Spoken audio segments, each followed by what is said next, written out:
बिस्मिल्लाहिर्रहमानिर्रहीम अस्सलाम वालेकुम दोस्तों, I'm Areed Saleem. Welcome to my YouTube channel novel orchard. कैसे हैं आप सब लोग? जी तो गाइस, आज हमने एक न्यू नावल रीड करना है। उससे पहले अगर आपने मेरे चैनल को सब्सक्राइब नहीं किया तो सब्सक्राइब कर लें, साथ में बेल आइकन भी प्रेस कर लें ताकि आने वाली वीडियो आपको मिलती रहे। वीडियो को लाइक शेयर कमेंट करना ना भूला करें। चलते हैं नावल की तरफ। फुटपाथ पे बाजारे मिस्र का गुमा था। कपड़ों से छलकते हुरियां बदन लहराती बल खाती वो हवा की बेटियां अपनी अदाओं से ग्राहकों को तरगीब दे रही थी। हुस्न के बाजार में बोलियां लग रही थी कि हशर बरपा था। यहाँ रंग और नस्ल की तमीज नहीं थी, बस हवस हर शय पर हावी थी। सड़क के दोनों तरफ टैक्सियों की लंबी कतारें थी। सर्विस लाइन में गाड़ियां रेंग रही थी। गाड़ियों की शीशों से सर निकाले कुछ लोग हरीस नजरों से इन औरतों को देख रहे थे। बात बन जाती तो इसे अपने साथ बिठा लेते। रात के 10 बजे शहर की इन सड़कों पर ये रात जवान थी। ये इस शहर का रेड लाइट एरिया नहीं बल्कि मशहूर कारोबारी मरकज था, जहाँ दिन की रोशनी में लाखों करोड़ों का कारोबार होता। सड़क पर ट्रैफिक जैम और सबवे स्टेशन पर लोगों का हजूम होता था। मगर रात को इस सड़क पर बने चंद मशहूर क्लबों में जिंदगी की एक और झलक देखने को मिलती। यहाँ पे ज्यादातर वो लड़कियां थी जो दिन में छोटी मोटी नौकरियां करती और रात में या वीकेंड पर अच्छे टाइम पास की घर से और कुछ इजाफी पैसे कमाने के लालच में यहाँ मौजूद होती। दुबई सिंगल कम्युनिटी के लिए मशहूर भी है और बदनामी। लड़कियां अपनी मामूली सी तनख्वाह से अपने ख्वाब पूरे करना तो दूर की बात, वो इस हाई लाइफ दुबई को छूने का सोच भी नहीं सकती, जो शहर की सबसे बड़ी कशिश है। ऐसे में अगर क्लब में लड़कियों का दाखिला और मुफ्त ड्रिंक की ऑफर से फायदा उठाया जाए तो क्या बुरा। इसे इस शहर में रहते 2 साल हो चुके थे और इस होटल को वो दिन में 2 बार देखती थी। ये पहली बार था कि वो इस आलीशान इमारत को अंदर से देख रही थी। इसकी बिल्डिंग बाहर से भी काबिल सत्ताइश थी, लेकिन इसे अंदाजा नहीं था ये अंदर से इतना आलीशान होगा। बिलाशबा आर्किटेक्चर का नादिर नमूना था। वो इमारत जितनी शानदार बाहर से नजर आती, इसका इंटीरियर इसे ज्यादा मबहूत कर देने वाला था। लॉबी में इस वक्त काफी लोग थे जो इसे सरसरी निगाह से देखकर आगे चले गए। क्लब में दाखिल होते इसका दिल पत्ते की तरह कांप रहा था। अगर इस वक्त वो मजबूर न होती तो कभी इस जगह कदम नहीं धरती। कीमती टाइल फ्लोर पर धीमे कदमों से चलती हुई इस होटल से मुल्हिका क्लब में दाखिल हो गई थी। अंदर का माहौल इसकी ज़्यादा सोच से ज़्यादा आज़ाद था। इसकी नज़रें लोगों के हजूम में सैरिश का ताक़ुब कर रही थी और फिर वो इसे डांस फ्लोर पर नज़र आ गई। इसे देखकर वो तेज़ी से इसकी जानिब बढ़ी। घुटने से ऊँचा रॉयल ब्लू स्लीवलेस लिबास और चेहरे पर इंतहाई डार्क मेकअप किए सैरिश फूले हुए सांस के साथ इसकी तरफ आई।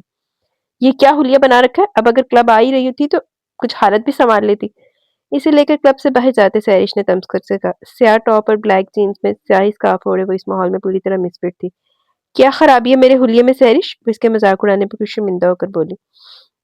सैरिश इसकी इस बात में किसी भी बात का जवाब दिए बगैर तेज़ कदम उठाती चली जा रही थी। इसका रुख रेस्टरूम्स की तरफ था। अब चूँकि कुछ वक़्त तुम्हें यहाँ मेरे साथ गुज़ारना है तो प्लीज़ ये स्कार्फ उतार दो। इसके सर से स्कार्फ खींचकर उतारते हुए इसने क्लिप में जकड़े इसके लंबे स्याह बालों को खोल दिया। अपने पर्स से एक लिपस्टिक निकालकर इसने ज़बरदस्ती इसकी हरी सुर्ख लिपस्टिक से इसके होंठों को रंग दिया। मैं नहीं करती मेकअप और प्लीज़ मेरा स्कार्फ वापस करो, मुझे उलझन हो रही है। इसकी हरकतों पर अपसेट होती हुई अपने बाल बाँधने लगी। देखो, अगर तुम्हें मेरे साथ यहाँ कुछ रहना है तो अपना हुलिया मेरे मुताबिक करना होगा। अब तुम्हारी बदौलत मैं अपने फ्रेंड्स के सामने शर्मिंदा नहीं हो सकती। इसके दो टोक लहजे पर वो लब काटते इसने बालों को खुला छोड़ दिया। जिमी कब तक आएगा? वो वापस क्लब की तरफ जाते हुए इससे पूछ रही थी। बस आता ही होगा, अभी इतना वक्त नहीं हुआ, सैरिश ने लापरवाही से कहा। कुछ देर बातें करने के बाद वो इसे एक बार स्टूल पर बैठने का कहकर दोबारा डांस फ्लोर पर चली गई थी। बेदिली से वह क्लब में बैठी हुई थी जहाँ रात के इस पहर मेले का समा था। तेज आवाज में कानों को चीरता म्यूजिक और लोगों का हजूम।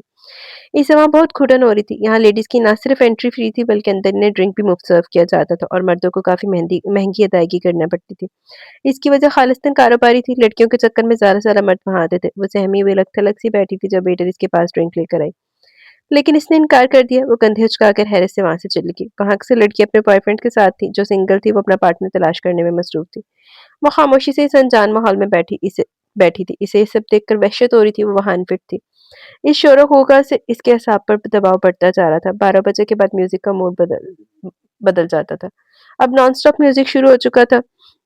म्यूजिक का टेम्पो बदला तो लोगों का जोशो खरोश भी अरूज पर था। म्यूजिक के शोर से इसका दिमाग फट रहा था। बहुत देर तक सब्र से वो इस बेहंगम और बेहुदा शोर को बर्दाश्त करती रही।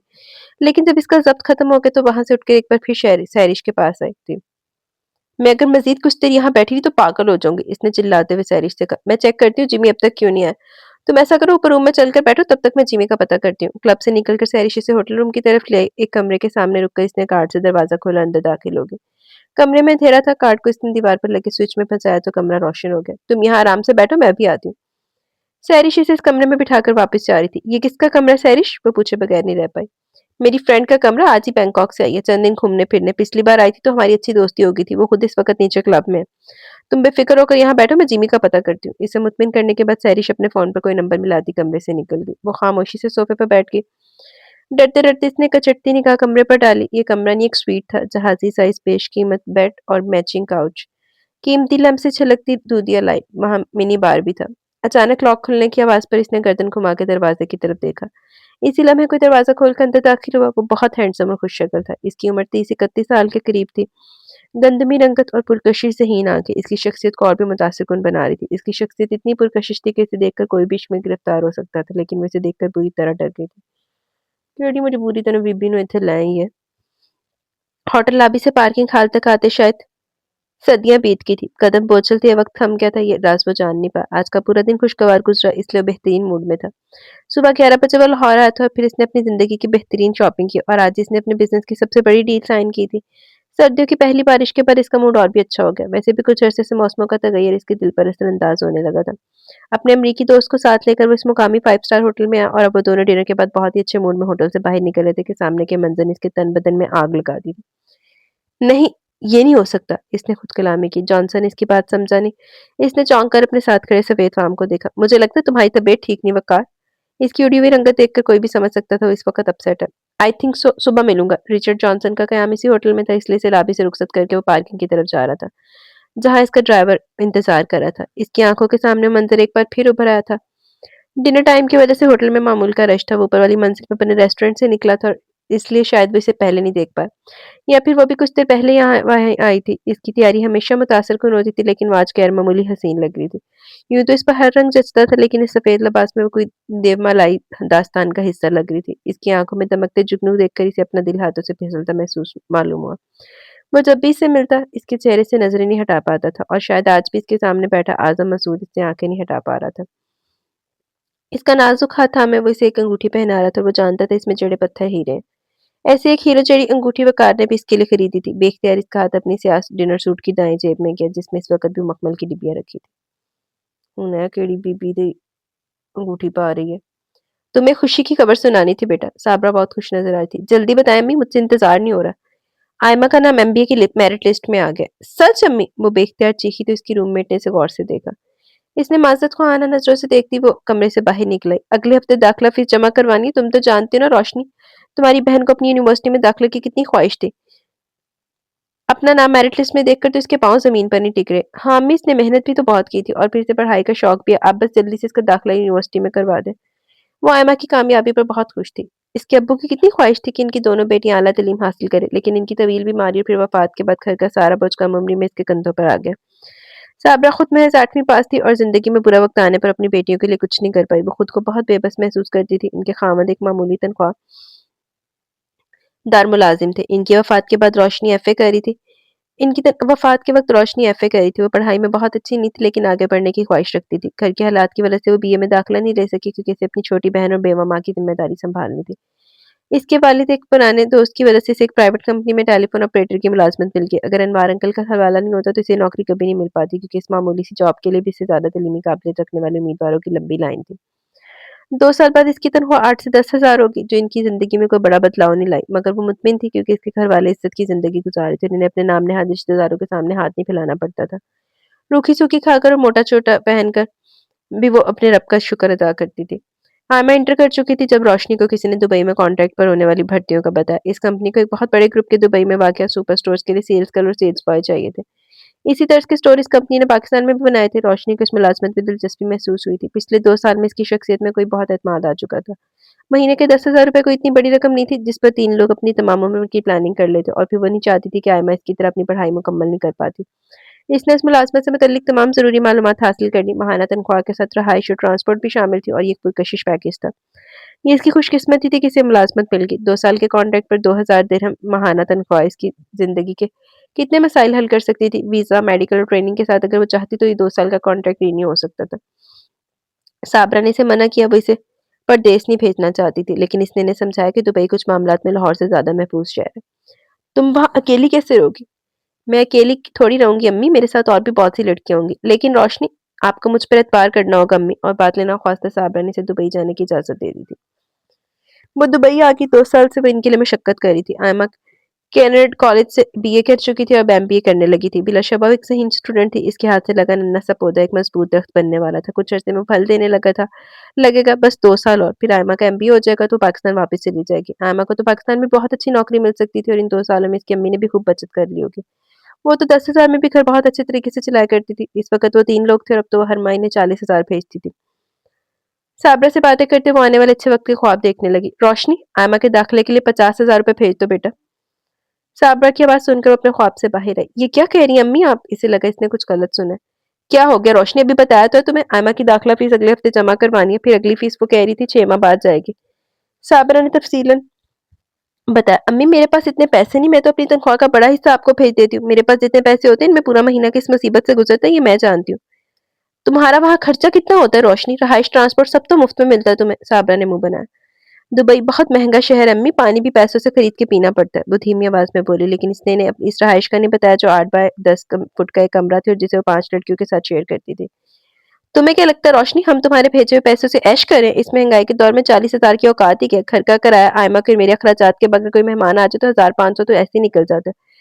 वो 10,000 महाना मिलने पर दिल में 10 बार शुक्र अदा करने वाली अपनी माँ के मुंह से ये अल्फाज सुनकर हैरान रहेगी। कौन मेहमान अम्मी? इसे मेहमानों के नाम पर भी शौक लगा। क्या हम लावारिस हैं? तुम्हारे अब्बा के और मेरे कितने रिश्तेदार हैं, बाहर जाकर अपनों को भूल गई हो? अम्मी आप इन रिश्तेदारों की बात करिए जो अब्बा की मौत के बाद इसलिए हमारे घर नहीं आते थे कि कहीं हम इनसे कोई मदद ना मांग ले। तुम पैसे भेज रही हो या नहीं? इस फोन का भी बिल आता है जो तुम्हारे भेजे 40,000 में से अदा करना होता है। साबरा ने तन से कहा। अम्मी मेरे पास इस वक्त फकत इतने पैसे हैं कि मैं महीने के बाकी 10 दिन 2 टाइम खाना खा सकूं। मैंने आज तक अपनी जरूरत के लिए किसी के सामने हाथ नहीं फैलाया और यहाँ सब मेरी तरह मेहनत मजदूरी करके थोड़ी सी तनख्वाह में गुजारा करते हैं। ऐसे में किसी से उधार मांग सकती हूँ ना, मैं खुद शर्मिंदा हो सकती हूँ और ना इन्हें शर्मिंदा कर सकती हूँ। पुख्ता और धीमे लहजे में इसने बात खत्म की और फोन बंद कर दिया। अपने बाएं हाथ की हथेली से इसने अपनी आंखों में आए आंसू साफ किए और कमरे में आ गई। अंदर इस वक्त 5 गैर मुल्की लड़कियां थी जिनके अपने मसाइल थे। वो इनके सामने के आंसू बहा थी। मोबाइल फोन हाथ में थामे वो पिछले 2 घंटे से गुमसुम बैठी थी। जहन 2 साल पुरानी गलियों में भटक रहा था जब वो पहली बार दुबई आई थी। बजाय बहुत खुद एतमाद और निडर दिखाई देने वाली रोशनी ने जब परदेश में पहला कदम रखा तो इसका दिल पत्ते की तरह कांप रहा था। साबरा को दिए जाने वाले सारे दिलासे वो इस वक्त भूल गई थी। बस ये खौफ का सांप फन फैलाई से डरा रहा था। लेकिन इसका अल्लाह पर यकीन इस पर सब पर हावी हो गया। इसने इतना बड़ा कदम अपनी माँ और बहन की बेहतर जिंदगी के लिए उठाया था। एयरपोर्ट से कंपनी की बस इसे और चंद दूसरे मुलाजमीन को लेकर गुंजान इलाके में दाखिल हुई और इसके साथ ज्यादातर तादाद मर्दों की थी। और इनके हुलिया और गुफ्तगू के अंदाज से इसने यही अंदाजा लगाया कि वो सब मजदूर तबका था। सड़क के दोनों तरफ ऊंची आलीशान स्काई स्क्रेपर इमारतें सर उठाए खड़ी थी। ये डेरे का इलाका था। अब अब अंदरूनी सड़क से होती हुई एक बिल्डिंग के सामने रुक गई थी। दूसरी इमारत के बरक्स एक पुरानी 3 मंजिला इमारत थी। इस बिल्डिंग की तीसरी मंजिल पर वाक़ एक छोटे से फ्लैट में इसका कयाम था जिसमें एक बेडरूम और एक हॉल था। किचन और लॉन्ड्री का इंतजाम भी था। कमरे में जा-बजा खूंटियों पर ज़नाना कपड़े लटके थे और बैंक बेड रखने के बाद हाथ चलने-फिरने की जगह नहीं थी। इसके अलावा इस एक कमरे में मज़ीद 5 लड़कियाँ रहती थीं और बाहर हाल में भी 6 लड़कियों का कयाम था। इसे बाद में पता चला कि इस किस्म की रिहाइश को यहाँ बेड स्पेस कहते हैं। इसके कमरे में 1 इंडियन, 2 फिलिपीनी और 2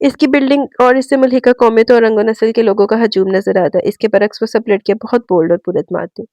वो सब यहाँ इससे पहले से रह रही थी और इनके पास अपने मुल्कों से ज़्यादा दुबई की मालूमात थी। शुरू-शुरू में इसे इनके साथ एडजस्ट करने में कुछ परेशानी हुई और इनके रवैयों से उलझन महसूस करती थी। लेकिन आहिस्ता-आहिस्ता इसने खुद को वहाँ के माहौल में एडजस्ट कर लिया था। इसने इनके तौर-तरीकों और बोलचाल पर कभी इख्तिलाफ और नापसंदीदगी का इज़हार नहीं किया।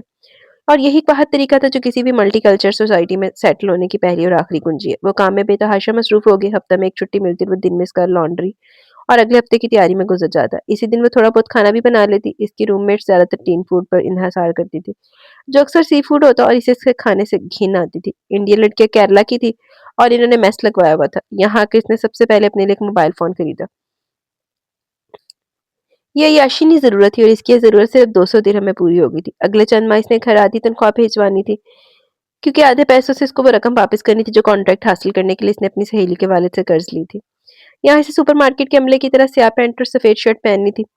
चंद लड़कियाँ स्कर्ट भी पहनती थी, लेकिन वो तो खुद को पैंट में बेआराम महसूस करती थी क्योंकि इससे पहले वो कभी चादर के बगैर घर से नहीं निकली थी। स्कार्फ ओढ़कर वो चादर की कमी को पूरा कर लेती। पिछले 2 सालों में रुपए की घटती कदर ने पाकिस्तान भेजने वाले रुपयों में इजाफा कर दिया, लेकिन दुबई जैसे महंगे शहर में रोजमर्रा अखराजात के लिए इसे थोड़ी बहुत रकम की जरूरत थी। इसकी ड्यूटी बहुत सख्त और शिफ्टों में हुआ करती थी। यहाँ का मौसम शदीद था और साल भर गर्मी रहती थी। इस शहर की हाई लाइफ देखकर वो हैरान रह गई। दुकानों पर सजी महंगी ब्रांडेड अशिया इसने कभी ख्वाब में भी नहीं देखी थी। इसके साथ रहने वाली लड़कियां भी हर माह के आगाज में अपनी तनख्वाह का बड़ा हिस्सा अपनी फैमिलीज को भेज देती। लिंडा अपने 2 बच्चे अपनी माँ के पास फिलिपाइन छोड़कर आई हुई थी। जेनी का शौहर फिलिपाइन से दुबई आने के लिए पर-तोल रहा था। जूही को अपने जहेज के लिए 10 लाख रुपए चाहिए थे, वरना इसकी मंगनी खत्म हो जाती। और बाकी की लड़कियां भी ऐसी किसी न किसी मजबूरी में वहां रहती थी। इनकी बातें सुनकर इसे अंदाजा होता कि अपने लाइफस्टाइल को बेहतर बनाने के लिए वो किसी हद तक भी जा सकती थी। इसकी तरह इनके पास भी बहुत मामूली सी रकम बचती थी, लेकिन फिर भी इनका रहन सहन रोशनी से बहुत बेहतर था। जितने पैसों में रोशनी महीने की ग्रोसरी करके अपने खाने का इंतजाम करती, इतने पैसे तो लिंडा एक दिन में ब्यूटी पार्लर में उड़ाती थी। बस कुछ लोग होते हैं, खान पीन तो कॉम्प्रोमाइज हो जाता, ब्यूटी पार्लर से बड़ी दी अयाशियां तो नहीं होता। मेट्रो के 5 दिरहम बचाने के लिए कभी-कभी वो पैदल चलती थी। ऐसे में से इसके सस्ते जूतों से इसके पाँव में छाले बन जाते। 2 माह पहले इसने साबरा और आयमा को बहुत ज़्यादा हाइप भेजे, जो इसने यहाँ की सस्ती दुकानों से खरीदे थे। इसकी एक मिलने वाली पाकिस्तान से आ रही थी, इसलिए इसने 1 माह ओवरटाइम करके इसके हाथ अपनी माँ और बहन के लिए वो सारा सामान भिजवाया था और 1 माह तक वो बगैर किसी छुट्टी के काम करती रही। इसने पिछले 2 साल में कभी किसी अच्छे रेस्टोरेंट से खाना नहीं खाया, जबकि इसके साथ काम करने वाली अक्सर लड़कियाँ वीकेंड पर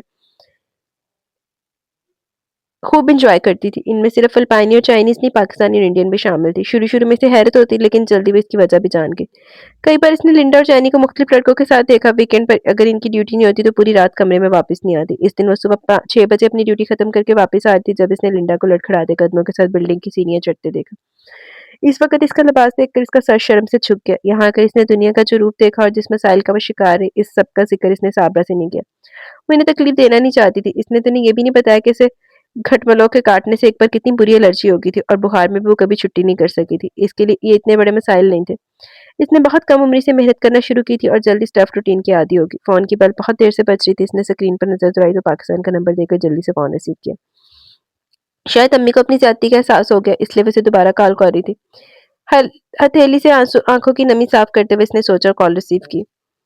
हेलो आपी, दूसरी तरफ आयमा थी। हाँ आयमा, कैसी हो? इसने अपनी छोटी बहन की आवाज़ सुनकर मोहब्बत से कहा। अगर तुमने अगले हफ्ते तक मेरे एडमिशन के पैसे नहीं भिजवाए तो मैं कसम खा के कहती हूँ मैं खुदकुशी कर लूँगी। वो चीखते हुए कह रही थी। तुम होश में तो हो आयमा? वो आयमा की बात सुनकर बेतहाशा परेशान हो गई। मैं इस वक़्त पूरे होशो-हवास में हूँ। लानत तुम्हारी ज़िंदगी पे। जानती हूँ कितने एहसान किए तुमने मुझ पे, लेकिन इस वक़्त तुम मेरे पाँव के नीचे से ज़मीन नहीं खींच सकती आपी। तुम्हें अंदाज़ा नहीं, मैंने इस यूनिवर्सिटी में दाखिले के लिए दिन-रात एक किया है। और अब जब मेरा ख्वाब पूरा होने का वक़्त आया तो तुमने खुद को मक्खन में से बाल की तरह नहीं निकाल सकती हो। अगर तुमने यही सब करना था तो फिर चंद साल पहले ही कर लेती। इस वक़्त लोगों को अपना बड़ापन दिखाकर अज़मत का मेडल गले में सजा लिया और आज जब मेरे मुस्तकबिल की सिमत का तयन होने लगा तो तुमने हाथ उठा लिए। आयमा की बातें इसके दिल में निश्तर की तरह लगी थी। लेकिन आयमा, मेरे पास इस वक़्त इतने पैसे नहीं है। मैं तो आयमा ने इसे मज़ीद कुछ कहने का मौका नहीं दिया। मैं ये सब नहीं जानती। मुझे इतना पता है कि मेरी फीस अदा नहीं हुई तो मेरा साल ज़ाया हो जाएगा और मैं ये बर्दाश्त नहीं कर पाऊँगी। इस ज़िल्लत और रुसवाई से अच्छा मैं अपनी जान दे दूँ। इसके जवाब का इंतज़ार किए बगैर आयमा ने कॉल डिस्कनेक्ट कर दी थी। इसने शिकस्त खुर्दगी से फ़ोन अपने साइड पर रखा। आंसुओं से इसका चेहरा भीग चुका था। कमरे में अब कोई नहीं था, इसलिए वो दिल भरकर रो सकती थी। लेकिन अचानक बाथरूम का दरवाज़ा खुला और जेनी बाहर आई। इसने सुर्ख रंग का इंतहाई मुख्तसर स्लीवलेस लिबास पहन रखा था। इसे याद है आज वीकेंड नाइट थी। शायद वो क्लब जाने के लिए तैयार हो रही थी। देखना कैसे इंतज़ाम होता है पैसों का। फ़ोन रखकर आयमा ने फातिहाना नज़रों से साबरा की तरफ देखा। आप ही के पास सब पैसे होते हैं अम्मी। आपको क्या लगता है वो इतनी अच्छी हैं कि सारी तनख्वाह हमें भिजवाकर इतने सालों से खाली हाथ बैठी हैं? आपको याद नहीं जब 1 माह पहले इनको कोई मिलने वाली छुट्टियों पर आई थी तो कितना सामान भिजवाया था इन्होंने? इसके पैसे कहाँ से आए? मैं भी तो यही हैरान हूँ, आखिर 2 साल में इसने क्या इतनी थोड़ी बचत भी नहीं की होगी कि बहन के दाखिले के लिए 40-50 हज़ार ही भिजवा दे। साबरा ने मुँह बनाया। लानत ਤੁਹਾਡੇ ਵਰਗੀਆਂ मां भैणां दे उत्ते। आपको तो बात करना ही नहीं आती। देखना अब दबाव डाला तो कैसे पैसे भिजवाएंगी। आयमा ने फ्रिज से डब्बा निकालकर जूस ग्लास में डाला और अपने कमरे में चली गई। चंद साल पहले इनके घर के हालात मुख्तलिफ थे, लेकिन अब हालात बदल चुके थे और इनके मिजाज भी। बस पैसा देख के इंसान ना अपनी औकात भूल जाता है। यही इनके साथ हुआ। कल रात से वो अपने कमरे में बंद था। पिछले कई घंटों में इसने बेतहाशा सिगरेट फूंक डाली। सिगरेट के अधजले टुकड़े जा बजा कारपेट पर बिखरे हुए थे। नींद से इसके पपोटे भारी हो रहे थे। इसका ज़हन माऊफ हो चुका था। वो सोना चाहता था, लेकिन इस वक़्त सिर्फ़ खुद को अज़ियत दे रहा था। यादें किसी फ़िल्म की रेल की तरह ज़हन के पर्दे पर चलती जा रही थी। वो शायद इस दिन पीसी की लॉबी से निकल रहा था जब इसने पहली बार इसको देखा। ट्रस्ट मी रूबी, मैंने इससे पहले इतना शानदार लाइव कॉन्सर्ट नहीं देखा। ज़िंदगी से भरपूर शौक और चंचल आवाज़ इसके कानों से टकराई। मैं तो खुद आतिफ को फुल फॉर्म में देखकर हैरान रह गई हूँ। दूसरी लड़की ने तबसरा किया। वो दोनों शायद कोई कॉन्सर्ट देखकर बाहर निकली थी। इसने घड़ी की तरफ देखा जहाँ इस वक़्त 12 बज रहे थे। आतिफ को इतने करीब से देखना मेरा कितना बड़ा ख्वाब था। मुझे तो अब तक यकीन नहीं आ रहा। इस बार इसने ज़रा गौर से इन दोनों को देखा। सफ़ेद लिबास में वो किसी राजहंस की तरह हसीन लग रही थी। इसके खूबसूरत खुले बाल इसकी शख्सियत को और भी दिलकश बना रहे थे। इसकी मगरूर नाक और काजल से भरी रोशनी, बड़ी आंखें देखकर वो नज़र हटाना भूल गया था। ड्राइवर कहाँ रह गया? इसके अंदाज में बेजारी थी। मैं कॉल करके पता करती हूँ। दूसरी लड़की जिसका नाम रूबी था वो अपने मोबाइल से कॉल मिला रही थी। हेलो बशीर, तुम आए नहीं अब तक? हम कब से तुम्हारा इंतजार कर रहे हैं। अच्छा, कितना वक़्त लगेगा? ओहो! इस वक़्त तो कोई टैक्सी भी नहीं मिलेगी। चलो हम यहीं इंतज़ार करते हैं, तुम जल्दी आओ। क्या हुआ? इसने तजस्सुस से पूछा। वो कह रहा है गाड़ी का टायर पंक्चर हो गया और इसके पास जैक नहीं है। घर जा रहा था, किसी से लिफ्ट लेकर आने में शायद घंटा लग जाए। इसके चेहरे पर परेशानी थी। क्या मैं आपकी कोई मदद कर सकता हूँ? इनकी गुफ्तगू सुनकर वो आगे बढ़ा। मगरूर नाक वाली ने नाक सिकोड़ कर इसे देखा। माफ़ कीजिएगा, मैं आपकी गुफ्तगू सुन चुका हूँ। अगर आप चाहें तो मैं आपको ड्रॉप कर देता हूँ। इसने खुशी-इख्लाकी से ऑफ़र की। यकीन जानिए मैं एक शरीफ आदमी और अभी एक बिज़नेस डिनर से फ़ारिग हुआ हूँ, ये मेरा कार्ड है। इसने इन्हें मुतमिन करने की कोशिश की। वक़ार हसन, रूबी ने बाआवाज़ बुलंद पड़ा। वो ज़ालिम हसीना अभी तक खामोश थी। अगर आप कोई फ़ैसला नहीं कर पा रही तो मैं चलता हूँ। इसने घड़ी देखते हुए कदम आगे बढ़ाया। हमें शादमान जाना है। रूबी की आवाज़ पर इसने रुक कर इन्हें देखा। दूसरी लड़की से घूर रही थी। रूबी ने जल्दी से इसका हाथ पकड़ा और साथ ली। इसने मुस्कुराते हुए संगमरमर के सनम को देखा जो नाराज़-नाराज़ सी रूबी के साथ चल पड़ी थी। अपनी स्याह मर्सिडीज़ में इसने इन्हें बहिफ़ाज़त शादमान की कोठी के बाहर उतारा। रूबी ने इसका शुक्रिया अदा किया, फिर वो दोनों इस घर में दाखिल हो गए थे। अगली बार इनसे इसकी मुलाकात जेल रोड के मैकडॉनल्ड में हुई, जहाँ वो दोनों खुशखबरियों में मसरूफ़ थी। इर्द-गिर्द से बेनियाज़ भी इस वक़्त बर्गर एन्जॉय कर रही थी। हेलो गर्ल्स, खुश-इखलाक़ी से कहता वो इनकी टेबल के पास खड़ा था। इन दोनों ने इसे चौंक के देखा और फिर रूबी के चेहरे की मुस्कुराहट गहरी हो गई। अलबत्ता इसके चेहरे पर आज भी नो लिफ्ट का बोर्ड लगा था। आप हमेशा इतने गुस्से में होती हैं या मुझे देखकर ऐसी कैफियत बेदार होती है? रूबी के ऑफर पर वो अब इनके साथ ही टेबल पर बैठ चुका था। मैं अजनबियों से बेतकल्लुफ़ नहीं होती, इसने टका-सा जवाब दिया। अजनबी पहली मुलाकात में होते हैं, हम पहले भी मिल चुके हैं। लगता है आपकी याददाश्त बहुत बुरी है मिस, इसने मुस्कुराते हुए कहा। मिस्टर वक़ार हसन, आपकी मदद के लिए रूबी इस दिन आपका शुक्रिया अदा कर चुकी है, इसने संजीदगी से कहा। लेकिन मदद तो मैंने आपकी भी की थी। दूसरी तरफ ढिठाई के तमाम रिकॉर्ड टूट चुके थे। तो आप चाहते हैं इस एहसान के लिए मैं ताउम्र आपकी ममनून रहूं और जहां भी आपको देखूं कॉर्निश बजा लाऊं? वो बिगड़े हुए तेवरों से बोली। इतनी हसीन आवाज और इतना रूड अंदाज, वो भी अपनी किस्म का एक ही था। इस बार सामने शिकस्त के आसार नुमाया थे। सब लड़कियों की तरह तारीफ बहरहाल इसकी भी कमजोरी थी। दिन गुजरे थे और इन दोनों के दरमियान फासले कम हो रहे थे। आने वाले दिनों में इनकी मुलाकातों में इजाफा हो चुका था। व्हाइट कलर तुम पर बहुत अच्छा लगता है, कॉर्डिनेट के सफेद लिबास में से देखकर इसने सरा। तुमसे मिलना मेरी जिंदगी का सबसे हसीन इत्तेफाक है। इन चंद माह में तुम्हें बहुत चाहने लगा। इर्द गिर्द से बेनियाज भी से अपनी मोहब्बत का यकीन दिला रहा था। मैंने कभी नहीं सोचा था मैं जिंदगी में किसी लड़की से ऐसी जज्बाती बातें करूंगा, लेकिन मैं खुद पर अपना इख्तियार खोने लगा। जब से तुम्हें देखा, तुम्हें जाना दिल मेरे बस में नहीं रहा। वो इसकी आंखों में आंखें डाले कह रहा था। सोचा तो मैंने भी नहीं था वकार कि कोई इतनी आसानी से मुझे फतह कर लेगा। वो अदा से मुस्कुराई थी। वो बला की पुरत थी, ज़हीन और दिलकश। वो दिलो जान से इस पर फिदा हुआ। इस दिन लॉन्ग ड्राइव पर इसका चांदी रंग का हाथ थामे वो बहुत खुश था। शादी करोगी मुझसे? हमें मिले दिन ही कितने में, अभी तो ठीक से एक दूसरे को जानते भी नहीं और तुम शादी तक पहुंच गए। इसने बेनियाजी से नाक सुकेड़ी। इसकी आदत पे वो और भी वारफ्ता निगाहों से इसे देख रहा था। खैर अब इतना थोड़ा वक्त भी नहीं हुआ हमें मिलते हुए। मुझे तो लगता है मैं तुम्हें बरसों से जानता हूँ। अब तो दिल करता है जल्दी से तुम मेरी जिंदगी में आ जाओ। मुझसे अब और सब्र नहीं होता। लेकिन इतनी भी क्या जल्दी? अभी मेरी स्टडीज मुकम्मल नहीं हुई। तुम शादी के बाद भी अपनी तालीम मुकम्मल कर सकती हो, लेकिन मैं अभी शादी नहीं करना चाहती। मम्मी मेरी तालीम को लेकर बहुत पजेसिव है। शादी जैसी जिम्मेदारी और पढ़ाई में इकट्ठे मैनेज नहीं कर सकती। अभी तो मैं लाइफ को एंजॉय करना चाहती हूँ। धीरे से अपना हाथ निकाल कर वो साफ से बोली। शादी ना सही मंगनी तो कर सकते हैं, मकार ने तजवीज़ दी। इसके बारे में सोचा जा सकता है, इसने मुस्कुरा कर कहा। इसकी सालगिरह पर वकार ने इसे सियाह शिफॉन का कीमती लिबास तोहफे में दिया। इसकी ख्वाहिश के मुताबिक वो ड्रेस इसने इसके साथ डिनर पर आते हुए पहना था। स्याह मखमल की डिबिया में बंद एक कीमती ब्रेसलेट इसको देते हुए इसने मोहब्बत से अपने सामने बैठे इस साकी को देखा जो बिन बुलाए मदहोश कर देने की सलाहियत रखती थी। इनकी मुलाकातों का सिलसिला बढ़ता जा रहा था। वकार के दिल में इसकी मोहब्बत और भी गहरी होती जा रही थी। मोहब्बत चीज़ ही ऐसी है, ऑक्टोपस की तरह वजूद को जकड़ कर बेबस कर देती है। फिर इसके शिकंजे से निकलना आसान नहीं होता। तुमने अपनी वालिदा को मेरे बारे में बताया? वो फ़ोन पर इससे पूछा था। मम्मी अभी लंदन गई हुई। इनकी कज़िन की बेटी की शादी है, 1 महीना तो लग ही जाएगा। आएँगी तो इन्हें तुम्हारे बारे में बता दूँगी। वो आजकल बहुत खुश रहने लगा था और इसकी खुशी इस वक़्त तो बाला होगी जब इसने वकार को ये बताया कि अपनी वालिदा से इसके बारे में बात कर चुकी है और जल्दी वो दोनों मंगनी कर लेंगे। वो इनकी इकलौती बेटी है और इन्हें इसकी खुशी हर हाल में अज़ीज़ है। अगले चंद दिन इसकी मसरूफ़ियत बहुत बढ़ गई थी। इसे दुबई जाना था। इसका मोबाइल काफ़ी देर से बज रहा था। आयशा की कॉल देखकर इसने मुस्कुराते हुए कॉल अटेंड की। आप ही कैसी हैं आप? वो इसकी बड़ी बहन थी जो शादी के बाद कनाडा में मुकीम थी। इनकी शादी इनके मामू के बेटे खुर्रम से हुई थी। वकार और आयशा के वालिदैन का चंद साल पहले एक ट्रैफिक हादसे में इंतकाल हो चुका था। वो वकार से 8 साल बड़ी थी। वो हमेशा से इनसे बहुत अटैच था। इनके वालिद हसन मुनीर का ताल्लुक सेंट्रल पंजाब के एक जागीरदार घराने से था। बहुत तालीम याफ्ता होने के बावजूद इनका खानदान बड़ा कदामत पसंद और रवायती था। खानदानी इक़्तिदार और हसब-नसब की आज भी वो मज़हब की तरह पैरवी करते थे। इनकी ज़ाती कंस्ट्रक्शन कंपनी थी। वकार की इब्तिदाई तालीम कॉन्वेंट की थी। वो 20 साल का था जब इनके वालिदैन की वफ़ात हो गई। इन दिनों वकार अमेरिका में था। हसन मुनीर की वफ़ात के बाद वकार आयशा के और भी करीब आ गया। अपनी तालीम खत्म करके चंद साल पहले वकार पाकिस्तान आकर अपने वालिद की कंस्ट्रक्शन कंपनी को दोबारा स्टैब्लिश करा था। दोनों बहन भाई एक दूसरे से बहुत मोहब्बत करते थे। आयशा की जैसे इसमें जान थी।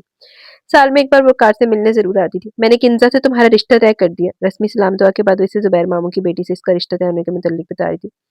ये क्या कह रही हैं आप ही? आपने मुझसे पूछा तक नहीं। वो इनकी बात सुनकर हैरान रह गया। लेकिन तुमने खुद ही तो कहा था कि तुम मेरी पसंद से शादी करना चाहते हो। इन्होंने इसे चंद माह पहले की बात का हवाला दिया। वैसे भी जुबैर मामू से इस रिश्ते की बात मम्मी डैडी की जिंदगी में हो गई थी और ये तो एक रस्मी सी कार्रवाई है। फिर भी आपको एक बार मुझसे पूछना तो चाहिए था ना, ये मेरी ज़िंदगी का सवाल है। हम तो 2 माह बाद तुम दोनों की शादी प्लान कर रहे हैं। वो कदे ख़ाइफ़ थी। वक़ार ने कभी इनकी बात को रद्द नहीं किया। ज़िंदगी में पहली बार मैं इनसे इस लहज़े में बात कर रहा था, वो इसके रवैये से नाराज़ थी। तो आप इनको मना कर दें क्योंकि मैं किंज़ा से शादी नहीं कर सकता। लेकिन क्यों? आखिर क्या बुराई है किंज़ा में? आपकी कोई बुराई नहीं, बल्कि वो तो बहुत अच्छी और समझदार लड़की है, लेकिन मैं इससे शादी नहीं कर सकता। क्या तुम्हें इस बात की भी परवाह नहीं कि तुम्हारे इस फैसले से मेरी ज़िंदगी पर क्या असर पड़ेगा? मेरे ससुराल में मेरी कितनी ऑकवर्ड पोज़ीशन हो जाएगी और फिर ये हमारे बड़ों का फैसला है। आप ही वो हमारे मामू की फैमिली है और मेरी किंज़ा के साथ शादी से आपकी ज़ाती ज़िंदगी का क्या ताल्लुक? आप लोग इसको इस तरह इस्तेमाल नहीं कर सकते। मामू की फैमिली थी, लेकिन अब वो मेरे ससुराल वाले हैं और तुम अगर बड़ों का तय किया हुआ ये रिश्ता खत्म करोगे तो इसके नताइज मुझे भी तो भुगतने होंगे। मेरी इससे कोई अंडरस्टैंडिंग नहीं है। मैं ऐसी ज़िंदगी का तसव्वुर भी नहीं कर सकता जहाँ सिर्फ़ बुज़ुर्गों को खुश करने के लिए अपनी सारी ज़िंदगी एक ऐसे इंसान के साथ गुज़ार दूँ जिसकी मेरे साथ हम-आहंगी ना हो। ये कोई 10वीं सदी नहीं है। तो मेरी शादी भी तो मम्मी-डैडी और मामू ने तय की थी। क्या मेरी खुर्रम के साथ अंडरस्टैंडिंग नहीं है? क्या हम एक अच्छी ज़िंदगी नहीं गुज़ारे? तुमने सोचा तुम्हारे इस तरह इस रिश्ते को ख़त्म करने से खुर्रम और मेरे दरमियान कितना स्ट्रेस आ जाएगा? आप अभी खुद ही मुझे खुर्रम भाई के साथ अंडरस्टैंडिंग के मुतालिक बता रही थी, लेकिन अगर आप दोनों के दरमियान अंडरस्टैंडिंग है, तो फिर तो इन्हें आपके साथ इस मौज़ू पर बात करनी नहीं चाहिए। तुम इतने खुदगर्ज़ कब से हो गए वक़ार? मैं अपनी ज़िंदगी अगर अपने तरीके से गुज़ारना चाहूँ तो क्या खुदगर्ज़ी है? वो जानता था कि इसका रवैया आयशा को दुखी कर रहा है। इसने आज तक इनकी किसी बात से इनकार नहीं किया, लेकिन वो किसी सूरत इसकी बात नहीं मान सकता था। इसकी परेशानी में इज़ाफ़ा हुआ। अगर आज मम्मी-डैडी ज़िंदा होते तो तुम कभी मुझसे इस लहज़े में बात नहीं करते। अपने ससुराल वालों के सामने कितने फ़ख्र से मैंने तुम्हारी और किंज़ा की शादी के हवाले से बात की और मैं कितना शर्मिंदा होंगी इन सबके सामने। वो इसे अब इमोशनली ब्लैकमेल कर रही थी। वक़ार जानता था वो कुछ मामलात में बहुत रवायती औरत है। वक़ार की ज़िंदगी में बहुत अहम थी और वो जानता था किसी न किसी तरह वक़ार को इस शादी के लिए कायल कर लेंगी। लेकिन मैं शादी कर चुका हूँ। वक़ार के पास झूठ बोलने के सिवा दूसरा कोई ऑप्शन नहीं था। इस झूठ की सूरत में कम से कम इस्मत वक़ा शादी से बच गया था। हालाँकि इसे अंदाज़ा था कि इस बात को सुनकर आयशा को शदीद दुःख पहुँचा होगा। लेकिन ये सब वक़्ती होगा और जब वो अपनी मोहब्बत से इसे मिलवाएगा तो वो भी इसकी पसंद की दात देंगी। वो इसे इतनी मोहब्बत करती हैं कि इसे माफ़ कर देंगी। वो दिल के हाथों मजबूर था, दिल के फैसले दिमाग पर हावी होते हैं। ये तुम क्या कह रहे हो? तुमने शादी कर ली? और मुझे बताया तक नहीं। मैं आपको बताने वाला था, बस हालात ही कुछ ऐसे हुए कि मुझे शादी करनी पड़ गई। वो झूठ पे झूठ बोल रहा था। वो जानता था इस बात के बाद किंज़ा वाला बाप खत्म हो जाएगा। वो ठीक सोच रहा था। आयशा ने इस वक़्त गुस्से से फ़ोन बंद कर दिया, लेकिन अब वो अपनी चंद दिन पहले कही बात पर पूरी तरह पछता रहा था। माज़ी से निकलकर वो हाल में लौटा। इसका फ़ोन बहुत देर से बज रहा था। बेदिली से इसने हाथ बढ़ाकर फ़ोन अटेंड किया। ऑफ़िस से बार-बार कॉल आ रही थी। सर, आपकी कल दोपहर की सीट कन्फ़र्म करवा दी है। इसकी सेक्रेटरी से इत्तला दे रही थी। कहाँ की सीट? इसने गायब दिमागी से कहा और फिर इसे याद आया कि इसे कल दुबई जाना था। मुझे सारी डिटेल्स ईमेल कर दो, मैं आज और कल ऑफिस नहीं आऊँगा। इसने कॉल काट दी। वो नहीं जानता था वो सही मायनों में किस बात से अपसेट है। कल रात इसे मुकामी एमए ने के औबाश बेटे आज़म मसूद के साथ देखकर या फिर अपनी बहन से बोले इस छूट की वजह से। पिछले 1 माह से इन दोनों की मुलाकात नहीं हुई थी क्योंकि वो दुबई में था और अगर पाकिस्तान आता भी तो इसकी मसरूफियत अरूज पर होती, लेकिन फ़ोन पर कई बार बात हो चुकी थी और कल इससे मिलकर वो इसे ज़िंदगी का बेहतरीन तोहफ़ा देना चाहता था। आयशा से इसने जो कुछ कहा वो इसे पहले ही बता चुका था और अब बेशकीमत हीरे की अंगूठी देकर वो इसे बाकायदा प्रपोज़ करने का इरादा रखता था जिसने कल ही खरीदी थी। अगले चंद दिन में वो दोनों शादी कर लेंगे, फिर वो आयशा को भी मना लेगा। वो ऑफिस से रिचर्ड के साथ निकला था और डिनर के लिए सवारी ले आया। यहाँ यही रिचर्ड का कयाम भी था, लेकिन जो कुछ इसने देखा, इसने सही मानों में इसके पैरों के नीचे से ज़मीन निकाल दी थी। वो जो पिछले 1 साल से इस हुस्न की देवी के इश्क में दीवाना हुआ फिर रहा था, अपनी बहन से इतना बड़ा झूठ बोलकर इसने इसका दिल दुखाया। इस वक़्त वो जेब में मंगनी की अंगूठी डाल इसे अगले चंद दिन में शादी के प्रोग्राम बना रहा था। वो इसकी आँखों के सामने एहसान मसूद के बददिमाग और करप्ट बेटे आज़म मसूद के साथ बैठी थी। असिस्टेंट कमिश्नर आज़म मसूद को बहुत अच्छी तरह जानता था। इसकी पोस्टिंग आजकल वकार के आबाई इलाके में थी और चंद बार इससे मुलाकात भी हो चुकी थी। सिर्फ इतना नहीं, वो ये भी जानता था कि आज़म कितना बड़ा फ्लर्ट है और इसके साथ चंद मुआशकों की खबर तो वकार को भी थी। आज़म के साथ बैठे इसकी आंखों में वही चमक और वारफ़ की थी जो कभी वो अपने लिए देखता था। इसका नाजुक हाथ इस वक़्त आज़म के हाथ में था। वो इसे बहुत मोहब्बत से एक बेशकीमत अंगूठी पहना रहा था। ये लम्स कभी वकार का नसीब था। इससे पहले कोई रात वकार पर इतनी भारी नहीं गुज़री थी। चलो, तेरी ते फिर तेरे नाल ते मोए-मोए हो गई। ਉਹਨੇ ਲਾਈਆਂ तेरे नाल ते निभाइयां किसी होर नाल। इसने कई बार समीना के पुराने नंबर पर राब्ता करने की कोशिश की थी, इस उम्मीद के साथ कि शायद वो इस बार भी इसकी कुछ माली मदद कर दे। हालांकि वो जानती थी इसके लिए इस बार रकम की अदायगी आसान नहीं होगी, लेकिन फिर भी वो ओवर टाइम करके इसको रुपए वापस कर देती, लेकिन इसकी बात नहीं हो सकी। और फिर अचानक किसी सहरिश का ख्याल आया। इसने जल्दी से अपना मोबाइल फोन उठा और इसके नंबर पर कॉल मिलाने लगी। तीसरी बेल पर इसकी कॉल उठा लेगी। सुबह के 10 बज चुके थे। फ्लाइट की अनाउंसमेंट हो रही थी। अपना बैग उठाया वो एरो ब्रिज की तरफ जा रहा था। वो ज़हनी तौर पर काफ़ी डिस्टर्ब था, इस मसले को किस तरह हल करे? क्या वो आयशा को बता दे कि इसने इसे झूठ कहा था? कम से कम सच बोलकर वो अपनी बहन की नाराज़गी खत्म कर सकता था, जिसने पिछले पूरे 1 हफ्ते से इसे कोई राब्ता नहीं किया। लेकिन अगर आयशा ने सब जानकर शादी करने के बारे में दोबारा बात शुरू कर दी, तो वो फिर क्या करेगा? इन हालात में वो शादी का सोच भी नहीं सकता था। शायद इसे कुछ वक़्त खामोशी से गुज़ारना चाहिए। दुबई से वापसी पे वो खुद जाकर आयशा को सब कुछ बता देगा और इसे रिक्वेस्ट करेगा ताकि वो इसे शादी के लिए फ़िलहाल मजबूर मत करे। तमाम रास्ता वो यही सोचता रहा। एयरपोर्ट से इसने हमेशा की तरह गाड़ी पिक की और अब इसका रुख होटल हयात गैलरिया की तरफ था। दुबई इसके लिए स्नबी शहर नहीं था, बल्कि शायद ये इसके लिए सेकंड होम की हैसियत रखता था। आज वक़ार दुबई पहुँच गया था, जहाँ कल शेख ज़ायद रोड पर बने इनके दफ्तर में बमुआयदा दस्तखत होना था। कपड़े बदलकर वो सोने के लिए लेट गया, जब इसके फ़ोन पर आयशा की कॉल आई। तुमने मुझे बहुत हर्ट किया विकी। रस्मी इस्लाम दुआ के बाद वो अब इससे कह रही थी, आप ही मैं शर्मिंदा हूँ, मज़ीद कुछ नहीं कह पाया। तुम जानते हो मैंने तुम्हें भाई नहीं बेटा समझा। मम्मी-डैडी की वफ़ात के बाद मैं अपना ये हक समझती थी कि तुम्हारी शादी मैं खुद करती। लेकिन तुमने मुझसे ये हक छीनकर साबित कर दिया कि तुम्हारी नज़र में मेरी कोई अहमियत नहीं। वो बहुत अपसेट थी। आप ही प्लीज़ ऐसे मत किया। आप मेरे लिए क्या अहमियत रखती हैं, ये आप भी जानती हैं। मैं आपको तकलीफ़ पहुँचाने का सोच भी नहीं सकता और मुझे आपको कुछ बताना था। वो इनकी आवाज़ सुनकर मज़ीद डिस्टर्ब हो गया। इनसे कहने वाला था कि इसने सब कुछ छूट कर, लेकिन इससे पहले आयशा ने इसकी बात काट दी। छोड़ो ये सब बातें। मैंने तुम्हें ये बताने के लिए फ़ोन किया कि मुझे तुमसे कोई गिला-शिकवा नहीं है। मेरी ज़ुबैर मामूर खुर्रम से बात होगी और इनका भी यही कहना है कि हमें तुम्हारी खुशी में खुश होना चाहिए, फिर शायद इसी में अल्लाह की बेहतरी है। ज़बरदस्ती के रिश्ते देर-पा नहीं होते। हालाँकि किन्ज़ा बहुत अपसेट है, लेकिन मैंने इसे भी माफ़ी माँग ली है। बस अब मैं जल्द से जल्द पाकिस्तान आकर तुम्हारी बीवी से मिलना चाहती हूँ। इस महीने के आखिर में मेरा इरादा है पाकिस्तान आने का। सैर और सामा का विंटर ब्रेक भी शुरू होने वाला है और फिर तुम्हारा वलीमा भी कर लेंगे। इन्होंने अपने दोनों बच्चों के नाम लिए, वो इनकी बात सुनकर सर पकड़ कर बैठ गया। वो अच्छी तरह जानता था कि आयशा इससे नाराज़ रह ही नहीं सकती और वो जल्दी से फ़ोन करेंगी, इसलिए इसने फौरी शादी का फैसला किया था। लेकिन अब हालात बदल चुके थे, इसका झूठ पूरी तरह इसके गले पड़ गए थे। इनको अपनी शादी की झूठी खबर सुनाकर 2 दिन बाद इसने अपनी बात को अमली जामा पहनाने के लिए कीमती अंगूठी भी खरीदी थी। वो उसकी वालिदा से मिलकर इन्हें इस रिश्ते के लिए राज़ी कर लेकर फिर जल्दी से शादी कर लेगा, सब प्लानिंग करके वो खुद को बहुत हल्का-फुल्का महसूस कर रहा था। लेकिन यहाँ तो बाज़ी पलट गई थी। आयशा से माफ़ करके इसकी वो शादी कबूल कर चुकी थी, जो अभी हुई भी नहीं थी, और वो इसकी इस बीवी से मिलने आ रही थी, जिसका वजूद भी नहीं था। वो सर पकड़ के ना बैठता तो और क्या करता। चल तेनू किहने किहा सी झूठ बोल, हुण ते ऐसा तो होता है फिर इदां दे कम्मां दे विच। हेलो सैरिश, मैं रोशनी बोल रही हूँ। फ़ोन पर इसकी आवाज़ सुनकर वो फ़ौरन बोली, रोशनी? अरे हाँ, रोशनी बोलो, सब ठीक तो है? मुझे तो यकीन नहीं आ रहा कि तुमने मुझे कॉल की।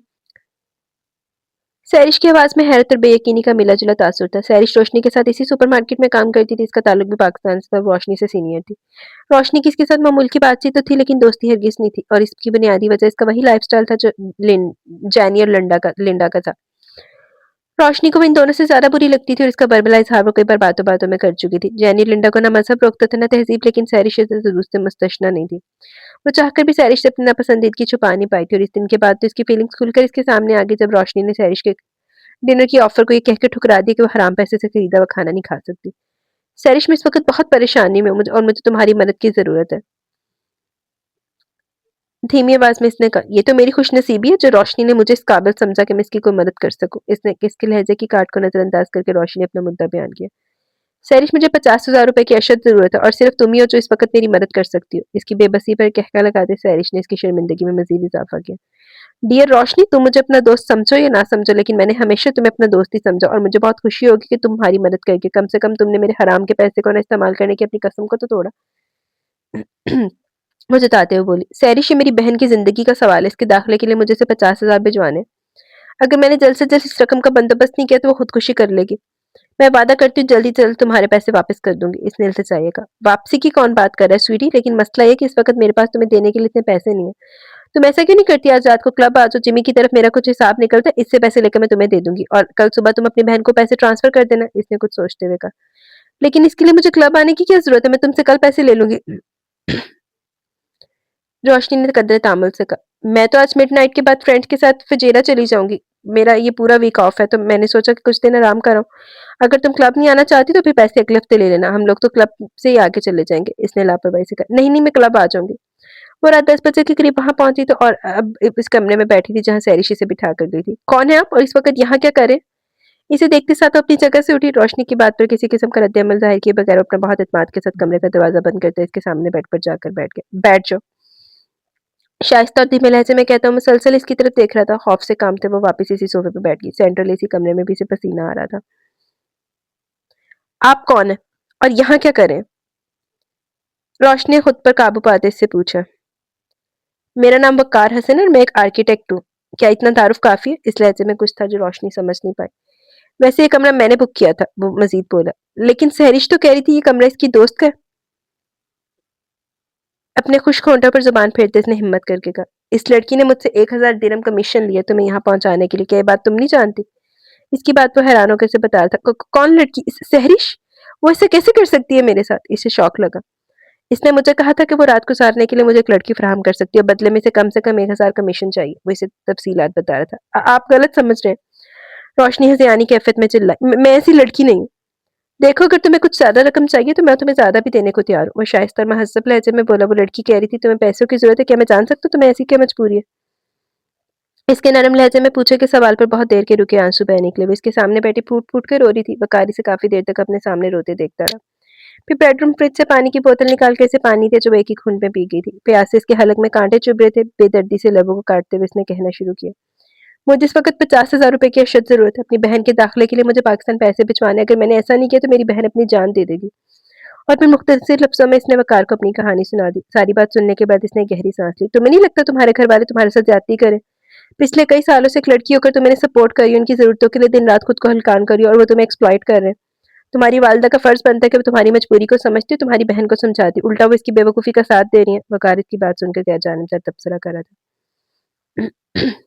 मेरी बहन बहुत ज़िद्दी है, हम सब इससे बहुत प्यार करते हैं और इसे पढ़ने का भी बहुत शौक है। मैं तो इंटर के बाद आगे पढ़ नहीं पाई, लेकिन इसने दिन-रात मेहनत की, एमबीए करना इसका ख्वाब है, बस इसीलिए वो इस तरह रिजेक्ट कर रही है। दूर फिटे मूं तेरे ते, तू समझ ही नहीं सकदी दुनिया नूं। अजकल दे दौर दे विच भाई कोई किसी दा सगा नहीं, माँ-बाप भी ऐसे ही हैं जेड़े तेरे सिर्फ माँ-बाप सगे हैं लेकिन तेरी तो माँ भी सगी नहीं। तुम फ़िज़ूल इनकी साइड ले रही हो, हालाँकि मुझे तो वो लोग बहुत बेहिस लगे। तुम कह रही हो तुम पहले पहले ही अपनी तमाम आमदनी इन्हें भिजवा देती हो, फ़ीस तो हर 6 माह बाद अदा करनी होगी। अगले 2 साल तुम मज़ीद पैसे कहाँ से लाओगी? मैं ओवरटाइम करूँगी, 6 माह में मेरे पास इतने पैसे बासानी हो जाएँगे मैं अपनी बहन की फ़ीस दे पाऊँ। फिर तो वो सेमेस्टर ड्रॉप कर सकती थी। इस तरह इसका साल ज़ाया हो जाता। ये इतना बड़ा मसला तो नहीं था। खैर मैं तुम्हें 50,000 रुपए देने को तैयार हूँ। आप 50,000 तो क्या 50 लाख भी दे तो मैं आपके साथ यहाँ रात नहीं गुज़ार सकती। मेरा तुम्हारे साथ रात गुज़ारने का इरादा भी नहीं है। इसकी बात सुनकर रोशनी ने शर्मिंदगी से सर झुका लिया। इसने अगली बात नरमी से कही, मैं तुम्हें ये पैसे उधार दे रहा हूँ, जब हो मुझे वापस कर देना। लेकिन मैं कैसे आपसे उधार ले लूँ? मैं तो आपको जानती भी नहीं और अगर वापस ना लौटा पाए, तो मत वापस करना, मैं शिकायत नहीं करूँगा। ये बहुत बड़ी रकम है। आपकी मेहरबानी कि आपने मेरी बात सुनी, मुझे गुनाह में मुलव्वस नहीं किया। आपका मुझ पर एहसान है लेकिन मैं आपसे माली मुआवज़त नहीं चाहती हूँ। मैंने तुम्हें यहाँ किसी गुनाह के इरादे से बुलाया भी नहीं था रोशनी। मेरे अपने चंद मसाइल हैं जो मेरी ज़िंदगी को बुरी तरह उलझा रहे हैं। मैं औरतों की इज़्ज़त का खरीदार नहीं हूँ, बल्कि एक शरीफ इंसान हूँ। इस कमरे में किसी लड़की को बुलाने का मकसद अय्याशी नहीं बल्कि मजबूरी से जुड़ा है। अगर तुम चाहो तो मेरी मदद करके मुझे इस परेशानी से निकाल सकती हो। वो बहुत उलझा हुआ लग रहा था। आपको ऐसी क्या परेशानी है? रोशनी को अब इस शख्स से खौफ नहीं आ रहा था। इस लम्हे वो इसे बहुत मायूस और बिखरा हुआ लगा। मैंने अपनी बहन से झूठ बोला था कि मैं शादी कर चुका हूँ और इस माह के आखिर में अपने बच्चों के साथ मेरी बीवी से मिलने आ रही है। आपने इनसे झूठ क्यों बोला? बस सिचुएशन ही कुछ ऐसी हो गई थी, तो अब आप इनको सच बता दें। ये सब इतना आसान नहीं है। अगर तुम चाहो तो मेरी एक मदद कर सकती हो। तुम्हें मेरे साथ मेरे घर चंद दिन मेरी बीवी बन के रहना होगा। जी, ये क्या कह रहे हैं आप? तुम्हें पाकिस्तान में मेरी बहन के सामने मेरी बीवी बनने का ड्रामा करना होगा। मैं एक शरीफ आदमी हूँ, तुम वहाँ इतनी महफूज़ रहोगी जितनी इस वक़्त मेरे साथ हो। मैं इस वक़्त एक मुश्किल में फँस गया हूँ और मेरी मदद करके तुम मुझे इस मुश्किल से निकाल सकती हो। मैं कभी 15-20 दिन से ज़्यादा नहीं रुकती। वो कभी 15-20 दिन से ज़्यादा नहीं रुकती। वो जैसे जाए तुम वापस आ जाना। तुम्हें आने-जाने का टिकट भी मैं ही दूँगा। लेकिन इसके बाद आप इनसे क्या कहेंगे? वो पूछेंगे नहीं कि आपकी बीवी कहाँ गई? कुछ अरसे बाद कह दूँगा रिश्ता ख़त्म हो गया, लेकिन फ़िल वक़्त मैं इसे कुछ नहीं बता सकता। मुझे अपने इस झूठ को निभाना ही पड़ेगा। क्या तुम मेरी मदद कर सकती हो? वो इसकी बात किसी सूरत नहीं मान सकती थी। ये बंदा जो अभी कुछ देर पहले इसका खरीदार होने का दावा कर रहा था, अचानक इसे अपने घर में बीवी बनाकर रखने की बात कर रहे थे। खामोश देखकर वक़ार जैसे इसकी दिली कैफ़ियत समझ चुका था। मैं तुम्हें मजबूर नहीं करूँगा, अगर तुम्हारा दिल नहीं मानता तो इस बात को जाने दो और ये पैसे रख लो। मैं जानता हूँ तुम्हें पैसों की ज़रूरत है, जब हो वापस कर देना। इसने ज़बरदस्ती से पैसे पकड़ाते हुए कहा। आप मुझ पर इतनी बड़ी रकम का एतबार करें, अगर मैं भाग गई तो? इसने हैरत से कहा। थोड़े से पैसे ज़ाया हो जाएँगे, क्या फ़र्क पड़ता है? ये तो चंद नोट है, यहाँ तो लोग जज़्बों का खून कर डालते हैं। इसने कुछ सोचते हुए कहा।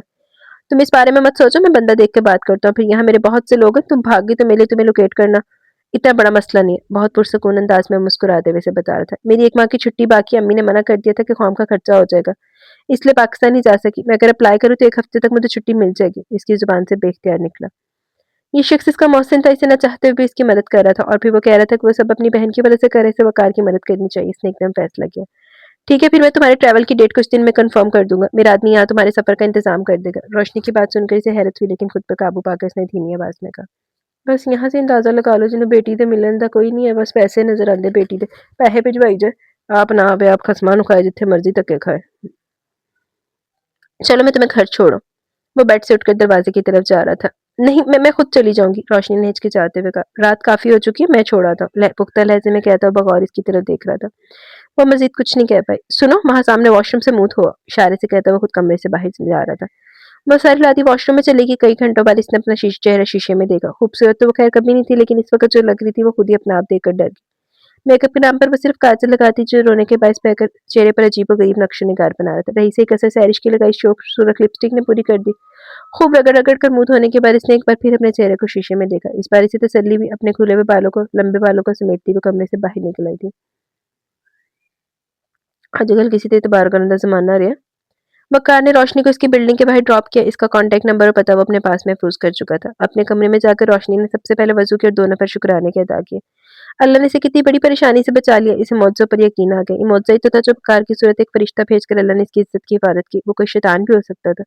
और आज रात के बाद वो किसी को मुंह दिखाने के काबिल नहीं रहती। बहुत देर तक सजदे में गिरी वो अल्लाह का शुक्र अदा करती रही। आयमा को फीस के पैसे वो भिजवा चुकी थी। साबरा और आयमा के रवैयों ने इसे एक बड़ा सबक दिया। वो लोग इसकी मेहनत की कमाई को बहुत आसानी से खर्च कर रहे थे। इसने इस दौरान इनसे कोई राब्ता भी नहीं किया, क्योंकि वो दिल ही दिल में इनसे नाराज थी, लेकिन वो जानती थी वो इनसे बहुत दिन तक नाराज नहीं रह पाएगी। सैरी से इसकी मुलाकात नहीं हो पाई। इसको कॉल करने पर हर बार इसका इसे नंबर बंद मिलता। वो रोशनी के साथ इतना घटिया खेल खेल सकती थी, ये वो सोच भी नहीं सकती थी। सैरिश अच्छी तरह जानती थी कि रोशनी एक मजबूत किरदार की लड़की रुपयों की एवज खुद को बाजार में कभी नहीं लाएगी। इसने पिछले 2 साल में रोशनी को बहुत कनात और इस्तकामत का मुजाहरा करते देखा था। अंदर ही अंदर वो रोशनी की इस खूबी से बुरी तरह खौफ थी, और ये रकाबत इस वक्त और भी बढ़ गई जब रोशनी ने इसके पैसों से खाना खाने से इनकार कर दिया। अब जो रोशनी ने इससे माली मदद मांगी थी, इसे कुदरत की तरफ से रोशनी को नीचा दिखाने का एक मौका मिल गया। इसको बाजार में लाकर वैसे ठीक इसी मुकाम पर ले जहां वो खुद खड़ी थी। तुमने मेरे साथ ऐसा क्यों किया? तुम जानती हो तुम्हारी इस हरकत के लिए मैं तुम पर केस कर सकती हूँ। रोशनी से 1 हफ्ते बाद सैरिश की मुलाकात हुई तो बहुत गुस्से से इसने कहा, एक तो मैंने तुम्हारी मदद की, तुम उल्टा मुझे पुलिस की धमकी दे रही हो। तुम भी जानती हो और मैं भी कि यहाँ की पुलिस गैर मुल्कियों के लिए मामलात में कितनी गैर जानिबदार रहती है। वो इसकी बात से महसूस होते हुए ठठाई से बोली, सैरिश मैंने तुम्हारा क्या बिगाड़ा जो तुमने मेरे इस शख्स के साथ सौदा कर दिया? वो धीमी आवाज में बोली, ये तो तुम अपने आप से पूछो कि तुमने मेरा क्या बिगाड़ा। कितनी जिल्लत नजर आती थी मुझे तुम्हारी नजरों में अपने लिए। इस दिन जब तुमने मेरे डिनर के ऑफर को ठुकराकर हराम की कमाई का ताना मारा, इस दिन से मैं नफरत करने लगी थी तुमसे। अपनी पार्सल और मजबूत किरदार पर बड़ा नाज था तुम्हें। मैंने सोचा क्यों ना तुम्हें भी इस जिल्लत का मजा चखाऊं। वैसे तुम्हारा काम तो हो गया होगा, काफी मालदार आदमी था। मैंने इसे बता दिया कि तुम्हें बड़ी रकम चाहिए, फिर भी इसने कमीशन के तौर पर मुझे पूरा 1000 दिरहम दे दिया। वो बेशर्मी से कह रही थी। इसकी बात सुनकर वो शौक रह गई। लानत है तुम पर सैरिश, एक औरत तो क्या, तुम तो एक इंसान कहलाने के भी लायक नहीं। तुम्हें अगर ये खुशफहमी है कि इस दिन मैंने अपनी इज्जत का सौदा करके अपनी बहन के एडमिशन की फीस के पैसे हासिल किए, तो मैं तुम्हारी गलतफहमी दूर कर देती हूँ। अल्लाह ने तुम्हारा नापाक मंसूबा नाकाम बनाकर ना सिर्फ मेरी इज्जत को महफूज रखा, बल्कि मुझे इन हराम कमाई के इस्तेमाल से भी बचा लिया जो मैं तुमसे उधार लेने वाली थी। अपनी बात खत्म करके इसके चेहरे पर ताज्जुब की निगाह डालते रोशनी वहां से चली गई। सैरिश नाकाबिले यकीन हैरत से इसे स्टोर से निकलते देखती रही। लानती हस्ती लोग। अगले चंद दिनों में इसने अपनी सालाना छुट्टी के लिए अप्लाई कर दिया, जो मंजूर भी हो चुकी थी। वकार की तरफ से इसे टिकट मिल चुका था। इसे एक माह पाकिस्तान में रहना था, ये बात वो साबरा को बता नहीं सकती थी, इसलिए इसने अपने फोन की रोमिंग ऑन करा ली थी। अब वो आसानी से अपने फोन के जरिए इनसे राब्ते में रह सकती थी। अगर वो लोग इसे कॉल करते तो इनकी कॉल रिसीव भी कर सकती थी। डिपार्चर लाउंज में बैठी वो इस वक्त बोर्डिंग का इंतजार कर रही थी। वो 2 साल बाद पाकिस्तान जा रही थी, लेकिन इस दौरान वो अपनी माँ और बहन से मिल नहीं सकती थी। 2 माह पहले जब इसने साबरा से कहा कि इसके नए कॉन्ट्रैक्ट के लिहाज से पहले से एक माह की छुट्टी मिलेगी और पाकिस्तान आएगी, तो साबरा ने इसे मना कर दिया। इनके ख्याल में पैसों का ज़्यादा था। वो इन्हें बताना चाहती थी कि इसका टिकट कंपनी के ज़िम्मे, लेकिन इनके रवैये से हैरान होकर वो खामोश हो गई। साबरा ने एक बार भी ये इज़हार नहीं किया कि इससे मिलने के लिए बेचैन है, और फिर इसने 1 माह से इकट्ठे किए हुए ओवरटाइम के पैसों से कुछ तोहफ़े खरीद कर इन दोनों को भिजवा दिया। फ्लाइट की अनाउंसमेंट हो रही थी, वो अब डिपार्चर गेट के अंदर जा रही थी। अराइवल लाउंज में वकारी से कुछ फासले पर खड़ा नजर आ गया। इस दिन के तरह बेहतरीन लिबास में इतना ही जाज़ में नजर। इस दिन के बरक्स रोशनी ने आज मस्टर्ड शलवार कमीज पर से बड़ी सी चादर ओढ़ी हुई थी। पता नहीं इसने इसे देखकर पहचाना भी था कि नहीं। रोशनी अपना ट्रॉली बैग घसीटती इसके पास चली है। वो बहुत गौर से इसे देख रहा था। धुले मुंह के साथ बहुत खूबसूरत तो नहीं, लेकिन वो बहुत मासूम लग रही थी। अस्सलाम वालेकुम, इसने झिझकते हुए कहा। वालेकुम अस्सलाम। सफर में कोई परेशानी तो नहीं हुई? लहजा संजीदा था। नहीं, मुख्तसर जवाब आया था। चले, ये कहकर अब वो पार्किंग की तरफ बढ़ रहा था। सूरज अभी कुछ देर पहले तुलू हुआ था और आसमान पर सूरज की किरणें अभी पूरी तरह नहीं फैली थी। दोनों के दरमियान इस रस्मी लैक्स के बाद मजीद कोई बात नहीं हुई। वो इसे थका हुआ लगा, शायद इतनी सुबह फ्लाइट की वजह से वो ठीक से सो नहीं पाया। रोशनी ने खुद ही वजह सोच ली थी। वो खुद भी तमाम रात की जागी हुई थी, वो आज भी बहुत इन्हमाक से ड्राइविंग कर रहा था। ये शहर रोशनी के लिए अजनबी नहीं था, वकार ना भी बताता, फिर भी वो जानती थी गाड़ी इस वक्त किस इलाके में जा रही है। लेकिन इसे हैरत हुई जब वकार ने गाड़ी किसी घर की बजाय एक बिल्डिंग के सामने रोकी और इसे एक फ्लैट में ले गया। अपार्टमेंट का दरवाजा खोलकर वो खुद अंदर नहीं आ गया था। तुम्हें चंद दिन यहाँ रहना होगा, अंदर ज़रूरत की तमाम चीज़ें मौजूद है। अगर मुझसे कोई बात करनी हो तो इस मोबाइल में मेरा नंबर सेव है। एक मोबाइल फ़ोन इसकी तरफ बढ़ाते इसने इसे चंद ज़रूरी हिदायत दी जो इसके दिन के हवाले से थी और फिर देरी से वापस चला गया। रोशनी फ्लैट का दरवाज़ा लॉक करती अंदर आ गई। एक लग्जरी अपार्टमेंट था जो बहुत खूबसूरती से सजा हुआ था। अगले चंद मिनट इसने इस जगह का जायज़ा लिया। किचन और फ्रिज से बहुत सा खाने-पीने का सामान मौजूद था। वो जहाज़ में थोड़ा बहुत खा चुकी थी, इसलिए इसे किसी चीज़ की तलब नहीं थी। पानी का ग्लास पीकर बेडरूम में आ गई। बेतहाशा थकी हुई थी और इसे नींद आ रही थी। वो बहुत गहरी नींद सोई थी और इसकी आँख मोबाइल की बेल से खुली। इसे चंद लम्हे लगे समझने में कि वो इस वक़्त कहाँ और ये आवाज़ कहाँ से आ रही है। ये इसके मोबाइल फ़ोन की आवाज़ थी। अगले सेकंड में इसने कॉल अटेंड की थी।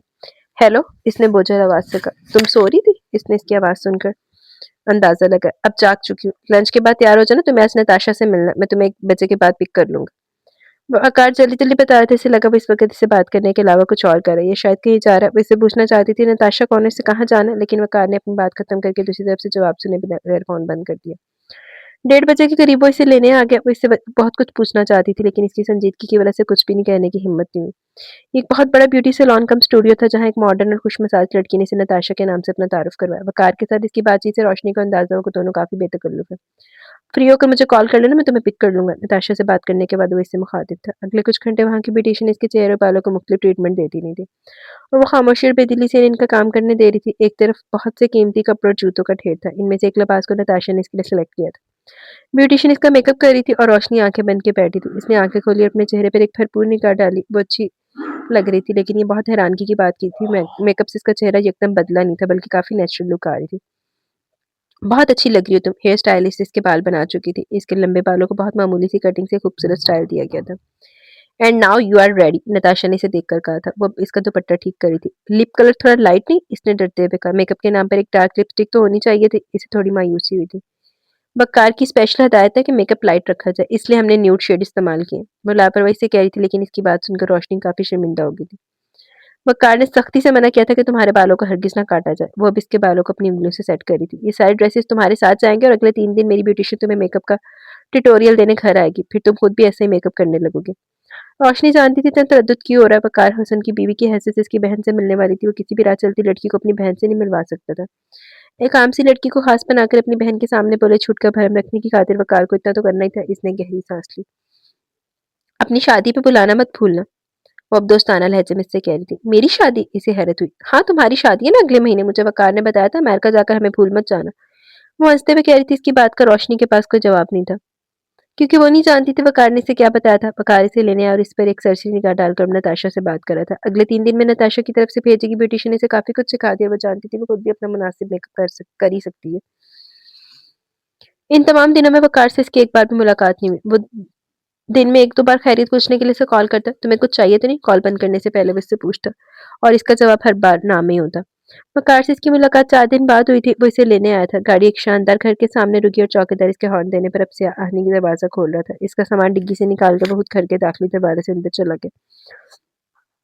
इसकी तकलीफ में रोशनी सालिशान घर में दाखिल हुई। बाहर की तरह घर का अंदरूनी हिस्सा भी काबिल सत्ताइश था। हाल कमरा बहुत खूबसूरती से सजा हुआ था। फर्श पर पीछे बेशकीमत कालीन और दीवारों पर लगी कीमती तस्वीर मकीन की इमारत से ज्यादा इसके बाजुक होने की तर्जुमानी कर रही थी। हैरान नजरों से वो इस जगह को देख रही थी और कदम आगे नहीं बढ़ा सकी। शायद वकार ने इसका रुकना महसूस कर लिया था। वो पीछे मुड़कर अब इसी को देख रहा था। इसे अपनी तरफ मतवजा पाकर वो तेजी से कदम बढ़ा दी। इसके पास चलिए। कॉरिडोर से बाएं तरफ एक कमरे के सामने रुककर इसका दरवाजा खोल रहा था। ये हमारा कमरा है। मुलाजिम इसका सामान अब कमरे में रख रहा था। तुम्हें अगर किसी चीज की जरूरत हो तो तुम मुलाजिम से कह सकती हो। कमरे का दरवाजा बंद कर दे इसने रोशनी से कहा। कल रात को आयशा अभी पाकिस्तान पहुंच रही है। अगले 15 दिन तुम्हें यहाँ इस कमरे में रहना होगा। वो बेबसी से इसकी तरफ देख रही थी। मुझे ऐसी नजरों से मत देखो रोशनी, तुम यहाँ पूरी तरह महफूज हो। तुम्हें मुझ पर ट्रस्ट करना होगा। वो जैसे इसके अनकहे लफ्जों को भी समझ गया था। मुझे बहुत डर लग रहा है, अगर मुझसे कोई गलती होगी और आपकी बहन को सब कुछ पता चल गया तो। अगर इन्होंने मुझसे पूछा हमारी शादी कब और कहाँ हुई, मैं किस फैमिली से हूँ और मेरे वालिदैन कौन है, तो मैंने क्या बताऊंगी? वो बहुत सारे सवाल जो कई दिन से इसके ज़हन को उलझा रहे थे, इसने एक ही सांस में पूछ डाले। अगर वो तुमसे पूछे तो तुम यही कहना कि हम दुबई में मिले, तो तुम्हारी फैमिली भी दुबई में है। बाकी सब तुम मुझ पर छोड़ दो। यहाँ मेरी बीवी से मिलने आ रही है, कोई इन्वेस्टिगेशन करने नहीं, इसलिए तुम्हें परेशान होने की ज़रूरत नहीं। आप इन्हें सब सच बता क्यों नहीं देते? इतने सारे झूठ बोलने की बजाय एक सच बोलकर आप इस सारी मुश्किल से निकल सकते हैं। ये सब कहना जितना आसान है, इस पर अमल करना इतना दुश्वार। सच बताने की ज़रूरत में मुझे इसकी नंद से शादी करना पड़ेगी, जो मैं किसी कीमत पर नहीं कर सकता, और वैसे भी अभी शादी करना ही नहीं चाहता मैं। इसने नज़र चुराते हुए कहा, इसने इसे ये नहीं बताया कि शादी ना करने का फैसला इसने चंद हफ्ते पहले किया था, वो भी अपनी ज़िंदगी का सबसे बड़ा धोखा खाने के बाद। अपनी टाई की नॉट ढीली करता हुआ ड्रेसिंग रूम में घुस गया। इसका कोट बेड पर पड़ा था। रोशनी ने एक नज़र इसकी खूबसूरती से सजे कमरे पर डाली और फिर इसकी नज़र सामने पड़े काउच पर जा टिकी। इसके रात को सोने का इंतज़ाम हो चुका था। वो रात और इसके अगली तमाम रातें इसने इसी सोफ़े पर सोकर गुज़ारनी थी। अगली सुबह इसकी आँख दरवाज़े पर होने वाली दस्तक से खुली। वहाँ रात सोफ़े पर सोई थी और वक़ार ने इसके वहाँ सोने पर कोई कमेंट नहीं किया। ना ही इसने इसकी जगह खुद सोफ़े पर सोने की ऑफ़र की। दस्तक की आवाज़ पर दोनों एक साथ जागे। मुलाज़िमा कॉफ़ी लाई, तुम बाहर जाओ। वक़ार ने जल्दी से कहा। अपना तकिया बेड पर रखकर वो अब कमरे का दरवाज़ा खोलकर खड़ी थी। अस्सलाम वालेकुम रोशनी बेटा। वो इफ़्फ़त भी थी। कल रात ही वक़ार ने इनसे इसका तारुफ़ करवाया था और इन्होंने वक़ार की दुल्हन को ढेरों दुआएँ दी थी। वक़ार ने कहा, ये ख़ातून इसके घर में काफ़ी लंबे अरसे से और इसके आबाई गाँव से है। वैसे तो घर के बाकी मुलाज़मीन को भी यही बताया गया कि वो मिसेज़ वक़ार हसन है। वालेकुम अस्सलाम इफ़्फ़त भी, इसने खुश अख़लाक़ी से कहा। इनसे काफ़ी कॉफ़ी की ट्रे लेकर वो दोबारा कमरे का दरवाज़ा बंद कर चुकी थी। नाश्ते की मेज़ पर वो दोनों एक-दूसरे से इतने लाताल्लुक़ थे जितना कल रात इस कमरे में। मुलाज़िमा इसे मुख़्तलिफ़ चीज़ें सर्व कर रही थी और मुस्कुराते हुए इसकी बनाई हुई डिशेज़ चख रही थी। वक़ार के ऑफ़िस जाने के बाद वो अपने कमरे में आगे जहाज़ी साइज़ खिड़की पर दबेस पर्दे डले थे। इसने खिड़की के पर्दे की डोरी खींची। सामने का मंज़र देखकर वो फ्रीज़ हो गई। कमरे के बाहर एक खूबसूरत स्विमिंग पूल था। इसके दोनों तरफ सब्ज़े की क्यारियाँ थीं। पूल के अतराफ बहुत कीमती पत्थर लगा था। सामने दीवार पर कदादम आईना लगा था और छत की जगह लकड़ी की कीमती आर्चीज़ बनी हुई थी। ग्लास डोर को खोलकर वो बाहर आ गई। स्विमिंग पूल के प्याले में भरा पानी बहुत अच्छा लग रहा था। इसे नहीं मालूम वो कितनी देर इस पूल के किनारे बैठी रही। इसे वहाँ बहुत सुकून मिल रहा था। दोपहर का खाना इसने नहीं खाया। घर में आज रात के खाने पे काफ़ी एहतमाम था। ये वो किचन में जाए बगैर भी जानती थी। इसे इस घर के किसी मसले से कोई दिलचस्पी नहीं थी। इसे यहाँ अगले चंद दिन गुजार कर वापस चले जाना था। रात के 9 बजे आयशा और इसके बच्चों को लेकर वक़ार घर पहुँचा। आयशा से मिलते हुए जितना झिझक रही थी, इनकी खुशी, इख़लाक़ और मोहब्बत देखकर वो इतनी पुरसुकून हो चुकी थी। वक़ार ठीक कह रहा था, इन्होंने इसे कुछ भी नहीं पूछा। जो पूछना था वो अपने भाई से पूछ चुकी थी। एमराल्ड ग्रीन कलर के नफीस स्टोन वर्क वाले सूट में मुनासिब मेकअप के साथ बहुत अच्छी लग रही थी। आयशा को इसकी कमगोई मासूमियत पसंद आई। वक़ार से इनके गिले-शिकवे ख़त्म हो गए थे। तुमसे मिलकर तो मुझे तसल्ली होगी कि इसने किसी ठीक बंदी का इंतखाब किया शादी के लिए, वरना तो आजकल की लड़कियां उफ, ना कोई फैमिली वैल्यूज होती है ना अपनाइयत।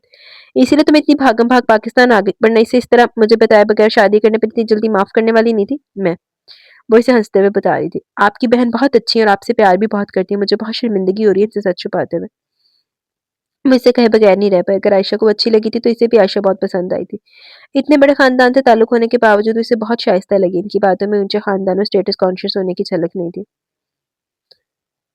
ये बात तो मुझे भी डिस्टर्ब करी है, लेकिन मेरे पास इसके सिवा कोई हल नहीं। वो लैपटॉप खोले बेड पर बैठा था। पता नहीं वो सच में इतना मसरूफ था, ये रोशनी को नजरअंदाज करने के लिए सब कर रहा था। अगली सुबह घर में खूब गहमा-गहमी थी। वकार तो सुबह ही ऑफिस चला गया। आयशा के बच्चे इसके साथ बहुत बेतकल्लुफ़ हो गए। वो लोग कहीं घूमने जाना चाहते थे और इनके स्टार पर वो भी इनके साथ गई थी। वकार का ड्राइवर इन्हें इनकी मतलूबा जगह घुमा रहा था। दोपहर में वो चारों घर वापस आए। आयशा से लेकर काफ़ी शॉपिंग करती रही थी। ये मैं तुम्हारे लिए ले रही हूँ। एक गोल्ड के सेट को खरीदते मैंने रोशनी से कहा। वो सेट बहुत कीमती था। गोल्ड और कुंदन से बना हुआ नेकलेस किसी की भी होश उड़ा सकता था। ये तो बहुत महँगा है, रोशनी ने हैरत से कहा। तो क्या हुआ? अब अपनी प्यारी सी भाभी को ओहो! अब अपनी प्यारी सी भाभी को कोई मामूली तोहफ़ा थोड़ी दूँगी। वो बहुत मोहब्बत से बोली। इसकी शर्मिंदगी और भी बढ़ गई। ये लोग मुझे क्या समझ रहे हैं, मैं क्या हूँ? 2000 दिरहम के एवज़ किसी के साथ इसकी बीवी होने का ड्रामा कर रही हूँ।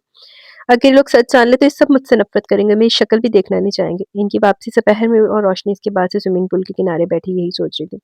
इसका ज़मीर इसे बार-बार मलामत कर रहा था। ये सब सोचते हुए इसकी अपनी माँ और बहन से शिकायतें बढ़ती जा रही थी, जिनकी बेहिसी आज इसे इस मुकाम पर ले आई थी। तुम यहाँ बैठी क्या कर रही हो? वक़ार की आवाज़ सुनकर वो ठिठकी। वो काफ़ी देर पहले ऑफ़िस से आया था और कमरे में आके इसने रोशनी को पूल के किनारे बैठा देख लिया। कपड़े बदलने के बाद वो इसी पोज़ीशन में बैठी नज़र आई।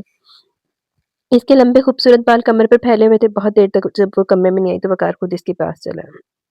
मैं ऐसे ही यहाँ बैठी थी, उठते हुए बोली। आयशा भी तुम्हारा पूछ रही थी, कमरे में आकर इसने कहा। मुझे आपसे कुछ कहना था, बोलो। कमरे का दरवाज़ा खोलते-खोलते वापस मुड़ा। रोशनी ने अलमारी में से एक ज्वेलरी बॉक्स निकाला और इसकी तरफ बढ़ाया। ये आयशा आपी ने मुझे दी है। शादी का गिफ्ट। वो इसे डब्बा पकड़ाना चाह रही थी। अच्छा।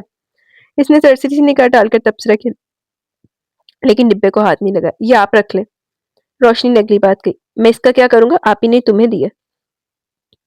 उन्होंने ये आपकी बीवी को दी है। इसकी बात सुनकर वकार खामोश हो गया। आप ही तुम्हें बुला रही हैं। इसे कोई भी जवाब दिए बगैर वो कमरे से निकल गया। वो कमरे में अकेली थी। रात को वकार इन सबको डिनर में बाहर ले गया। इसके बाद कपड़े बदलकर वो बाहर निकल गया। रोशनी को भी नींद नहीं आ रही थी। वो भी बाहर भी नहीं जाती। वो ये भी नहीं जानती थी कि वक़ार कब तक वापस आएगा। कॉफ़ी पीने का दिल चाह रहा था, लेकिन इस वक़्त किसी मुलाज़िम को कहना इसे मुनासिब नहीं लग रहा था। यही सोचकर वो खुद किचन में आ गई, अपने लिए कॉफ़ी बनाते हुए। इसे इंटरकॉम बजने की आवाज़ आई। इस वक़्त किचन में इसके अलावा कोई मुलाज़िम नहीं था। इसने इंटरकॉम उठाया। "1 कप कॉफ़ी स्टडी में ले आओ।" ये जाने पर घर के दूसरी तरफ कौन है, वक़ार ने मुख्तसरन कहा। इसे इसके इतनी देर तक कमरे में ना आने की वजह अब समझ में आई थी। अपने कॉफ़ी का कप उठाकर वो इसे स्टडी में देने चली गई। बड़ी जल्दी बन गई कॉफ़ी। अपनी टेबल पर रखा कॉफ़ी का कप उठाते इसने कॉफ़ी लाने वाले की तरफ देखा। वो कंप्यूटर पर मसरूफ़ था, मुख्तलिफ फाइल्स और नक्शे फैले हुए थे। "तुम क्यों कॉफ़ी लाई? मैंने तो इशरत से कहा था।" "किचन में इस वक़्त कोई नहीं था, मैं अपने लिए कॉफ़ी बना रही थी तो आपके लिए भी बना ली।" इसने इसे ये नहीं बताया कि वो अपना कॉफ़ी का कप इसके लिए ले आई है। "थैंक यू," वो तकल्लुफ़ से बोला। आने वाले दिनों में रोशनी इस घर का एक अहम रुकन बन चुकी थी। वो ना सिर्फ़ आयशा की पसंदीदगी हासिल कर चुकी थी, बल्कि इस घर के मुलाज़िमों के दिल में भी इसके लिए बहुत इज़्ज़त और एहतराम था। 8-10 दिन में कभी इसने इन पर हुक्म नहीं चलाया था। इनके साथ बहुत महज़्ज़ब और शाइस्ता लहज़े में बात करने वाली अपनी बेगम साहिबा को वो क्यों पसंद नहीं करते? इस रात के बाद अगर वो स्टडी में होता तो रोशनी इसके बगैर कहे इसे कॉफ़ी का कप दे आती। वक़ार के मुतल्लिक़ इसने जब-जब सोचा वो इसे बहुत कमज़ोर, बेज़रर सा इंसान लगा। कभी-कभी इसे बहुत उदास लगता था। बहुत बार इसने इसे डिस्टर्ब देखा। वो समझ नहीं पाई कि ऐसी ऐसी कौन-सी तकलीफ़ और दुःख है जिसकी आँखों में नज़र आता है। रोशनी की ज़िंदगी का सबसे बड़ा अलमिया गुर्बत थी। वो आज भी अपने घरवालों की बेइत्तनाई का ज़िम्मेदार अपने माशी हालात को समझती थी। वो दुखी थी और यही दुःख इसे वक़ार की आँखों में भी नज़र आता था। लेकिन वक़ार के पास तो सब कुछ था।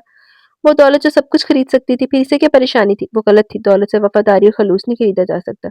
मोहब्बत नहीं खरीदी जा सकती। आयशा इस दौरान हासिलपुर का चक्कर भी लगाई थी। इनकी ख़्वाहिश थी कि रोशनी भी इनके साथ चल जहाँ इनके चंद दियाली रिश्तेदार रहते थे। लेकिन वक़ार ने कहा वो आजकल मसरूफ़ है और वो चाहता है कि रोशनी इसके साथ ही जाए। आयशा ने इसकी ख्वाहिश का एहतराम किया और दोबारा इसे चलने के लिए नहीं कहा। वलीमे की बात को भी वक़ार ने इसी तरह टाला। आयशा खुद भी वक़ार के नए प्रोजेक्ट से वाकिफ़ थी और इसकी मसरूफ़ियत के पेश नज़र इसे मजबूर नहीं कर सकी थी। वलीमा हम आपके अगले विज़िट पर रख लेंगे। अभी तो मुझे इतने काम है कि ये तो आपकी वज़ह से मैं आजकल पाकिस्तान में वरना दुबई में होता। और वो इतना गलत कह भी नहीं रहा था। इस दौरान ना चाहते हुए भी इसे 1 दिन के लिए दुबई जाना पड़ा था। मामू का वलीमा समर हॉलिडेज़ में कर लेंगे मम्मा। इस वक़्त पापा भी हमारे साथ आएँगे, सहर ने कहा था। वो सब इसकी बात सुनकर मुस्कुराए, सवाए रोशनी के। चंद दिन में वो इस हँसते-मुस्कुराते पिक्चर परफेक्ट सीन से गायब हो जाएगी और दोबारा कभी इनसे मिल नहीं पाएगी। इस घर में इसकी पसंदीदा तरीन जगह वो स्विमिंग पूल था। पानी के पास बैठे इसे वक़्त के गुज़रने का एहसास भी नहीं होता था। वक़ार ने इसे कई बार इस जगह बैठे देखा। वो जानता था वो क्या सोच रही है। वो इसके हालात से वाकिफ़ था। इसकी ज़िंदगी की एक तारीख़ी गोशे का चश्मदीद गवाह था। इसे इस मासूम लड़की पर तरस आता जो मतलबी रिश्तों की भेंट चढ़ी हुई थी। आयशा के जाने के 2 दिन बाद रोशनी की दुबई की फ़्लाइट कन्फ़र्म थी। जाने से पहले वक़ार को सारे ज़ेवरात वापस करी थी जो वक़ार और आयशा ने इसे दिए थे। "ये भी आपका है।" इसका मोबाइल फ़ोन वापस करते हुए इसने धीमे लहजे में कहा। "ये कुछ पैसे रख लो रोशनी।" चंद नोट इसकी तरफ बढ़ाते हुए वक़ार ने नज़रें चुराई। "आप अगर इस सब का मुआवज़ा अदा करना चाहते तो वो आप मुझे पहले ही दे चुके हैं। ये कीमत नहीं बल्कि इस एहसान के लिए जो तुमने मुझ पर किया।" "एहसान तो आपने किया मुझ पर, मैं तो सिर्फ़ बदला चुका है। मेरा ख़्याल है फ़्लाइट का टाइम हो रहा है, हमें चलना चाहिए।" मुस्कुराते हुए इसने अपना सामान उठाकर कमरे से निकल गई। वो आज वापस जा रही थी, वो जाने के लिए आई थी। सुबह के 4 बज रहे थे। एक चौकीदार के सिवा किसी ने इसे वहाँ से जाते नहीं देखा। बाहर जाने से पहले इसने एक नज़र इस घर को देखा जहाँ इसे कभी दोबारा नहीं आना था। इस घर और यहाँ के मकीनों ने इसे बहुत इज़्ज़त दी। यहाँ रुककर वो ज़िंदगी के इस खूबसूरत रंग से आशना हुई थी, जिससे पहले वो अनजान थी। इसका तारुफ़ मोहब्बत से हुआ था, ये जानते हुए इस मोहब्बत का कोई अंजाम नहीं। वो एक तरफ़ा जज़्बा है जो अपने दिल को रोक नहीं पाई थी। वो अपने दिल के हाथों मजबूर थी। जाने से पहले वो इससे आँखें नहीं मिला पाई थी। इसे लगा था वो इसकी तरफ देखेगी तो वक़ार ज़रूर जान जाएगा कि इसके दिल में क्या है। वो इसकी दी हुई हर चीज़ वहाँ छोड़ आई थी। इसके सारे कपड़े इसी वार्डरोब में लटके थे। जाते हुए अपने 2 साल पुराने कॉटन के सूट और काली चादर में थी। लेकिन वो वहाँ से खाली हाथ नहीं आई थी। दुबई पहुँचकर वो अपनी जॉब में मसरूफ़ होगी। वक़ार ना दिल से निकलता था, ना दिमाग से, और जब याद आता तो बहुत याद आता था।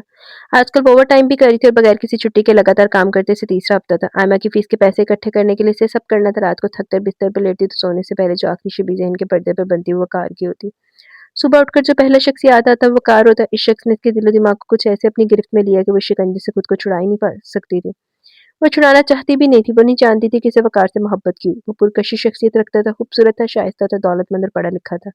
इसमें बहुत सी खूबियाँ थी, लेकिन ऐसी खूबियाँ तो इसने यहाँ बहुत से मर्दों में देखी थी। इसके स्टोर पर आने वाले बेशुमार कस्टमर्स जो ना सिर्फ अच्छी शख्सियत के मालिक थे, बल्कि शाइस्ता और दोस्ताना थे। इसे इन सबसे मुस्कुराकर बात करना होती थी, लेकिन इनमें कोई भी इसके ज़हन पर अपना नक्श नहीं छोड़ पाया था। वो अगले पल इन्हें भूल जाती। शायद वो वक़ार के साथ काफ़ी वक़्त गुज़ार कर आई है, इसलिए इसे इसकी आदत हो गई और आहिस्ता-आहिस्ता वो इसे भूल जाएगी। शुरू-शुरू में इसने अपने आप को ये कहकर ही तसल्ली दी थी, लेकिन 2 माह बाद भी वो शख्स इसके हवासों पर इसी तरह सवार था। वो आज भी आँखें बंद करती तो इसे इसका चेहरा सोचना नहीं पड़ता था, बल्कि वो खुद ब खुद सामने आ जाता। आज इसे स्टोर से वापस आए काफ़ी देर हो गई थी। वो जल्दी घर आ जाती कि रास्ते में एक हादसे की वजह से ट्रैफिक जाम ना होता। बस से उतरकर वो बिल्डिंग के अंदर जा चुकी होती, अगर इसे बिल्डिंग की बाएँ तरफ वो ना दिखाई देता। एक बार फिर इसके साथ वही हो रहा था जो पिछले 2 माह में कई बार हो चुका था। ये इसे दोबारा देखने की उम्मीद थी जो बार-बार इसे अपने इर्द-गिर्द फिरते लोगों में ढूँढने की कोशिश करती। इस दिन वो मॉल से निकली थी जब इसे लगा वो इसके पास से तेज़ी से गुज़रा। वो दराज़ करता इसने वही चेक शर्ट पहन रखी थी। जैसे इसने वो कार को शर्ट पहने देखी थी, वो बेतहाशा इसके पीछे भागी। इसके साथ स्टोर से अपनी शिफ्ट खत्म करके निकलने वाला अमला इसे हैरानी से देख रहा था। "वक़ार रुके!" इसके करीब पहुँचकर वो चिल्लाई। इस शख्स ने मुड़कर इसे देखा लेकिन वो कोई और था। "माफ़ कीजिएगा, मुझे गलतफ़हमी हुई थी।" माज़रत करती हुए वापस अपने कोलीग्स के पास आ गई और ये एक बार नहीं बार-बार हुआ। वो जानती थी अपने काम के सिलसिले में वो आए दिन दुबई आता रहता है और ये कोई हैरानी वाली बात नहीं होती। अगर वो इसे इस छोटे से शहर में मिल भी जाता, लेकिन वो इसे कभी नहीं मिला। सर को झटक कर इसने बिल्डिंग के स्टेप पर पाँव रखा। "रोशनी?" वह कार की आवाज़ पर रोशनी के बढ़ते कदम रुक गए। बेयकीनी से मुड़कर इसने अंधेरे में खड़े शख्स को देखा। वो बेख्तियार इसकी तरफ आई थी। आँखों में नाकाबिले यकीन हैरत लिए वो इसे एकटक देख रही थी। "आप यहाँ?" चंद लम्हे इसे देखते रहने के बाद इसने खुद पर काबू पाते हुए कहा। वो इसकी बात सुनकर मुस्कुराया। अपनी इस छा जाने वाली शख्सियत के साथ वो ग्रे शर्ट और ब्लैक पैंट में पूरे 2 महीने बाद इसके सामने खड़ा था। "अगर तुम फ्री हो तो कुछ देर के लिए मेरे साथ चल सकती हो?" वो इससे पूछ रहा था। बेख्तियारी में इसका सर इस बात में हिला। वो इससे इनकार। वो आज भी गाड़ी इतनी खामोशी और हमाक से ड्राइव कर रहा था। वो दोनों अब साहिल पर आ गए थे। आसमान पर चौदहवीं का चाँद पूरी आबोताब के साथ चमक रहा था। समंदर की तेज हवा और इससे उठती लहरों का शोर, ये सब कितना भला लग रहा था। वो दोनों एक बेंच पर बैठे थे, एक-दूसरे के साथ, एक-दूसरे के दिल के हाल से बेनियाज़। "मुझसे शादी करोगी रोशनी?" इसने करंट खाकर इसकी तरफ देखा। वो इससे हर बात की उम्मीद कर सकती थी सिवाय इस बात के। "क्या क्या कहा आपने?" "शादी करोगी मुझसे?" "चंद दिनों के लिए नहीं बल्कि उम्र भर के लिए। तुम्हें अपने घर लेकर जाना चाहता हूँ। चलोगी मेरे साथ?" अचानक इस फैसले की वजह इसके मुँह से निकला। हालाँकि कहना तो चाहती थी बस सरो चश्म, लेकिन ये अनाबी इंसान को कैसे इम्तिहान में डाल देती है। अपने इस फैसले की असल वजह तो मैं भी नहीं जानता और यहाँ आने से पहले तक मैं जानता भी नहीं था कि तुम्हें शादी का प्रपोज़ल दूँगा। खुद को बहुत तावीलें दे चुका हूँ कि मुझे तुम में कोई दिलचस्पी नहीं, लेकिन जितना तुम्हें भूलने की कोशिश करता हूँ तुम इतना ही याद आती हो। बुरी तरह मेरे हवास पर छा गई हो। मैं बस इतना जानता हूँ कि मैं तुम्हारे बगैर नहीं रह सकता। मुझे तुम्हारी ज़रूरत है रोशनी। आयशा आपी की वजह से? नहीं, अपने लिए। इसकी बात सुनकर वो मुस्कुरा दी। अम्मी मैं शादी कर रही हूँ। वो मुझे यहाँ दुबई में मिला था और इसने मुझे प्रपोज़ किया। मैं इसे आपसे मिलवाना चाहती हूँ। तुम जानती हो तुम क्या कह रही हो रोशनी?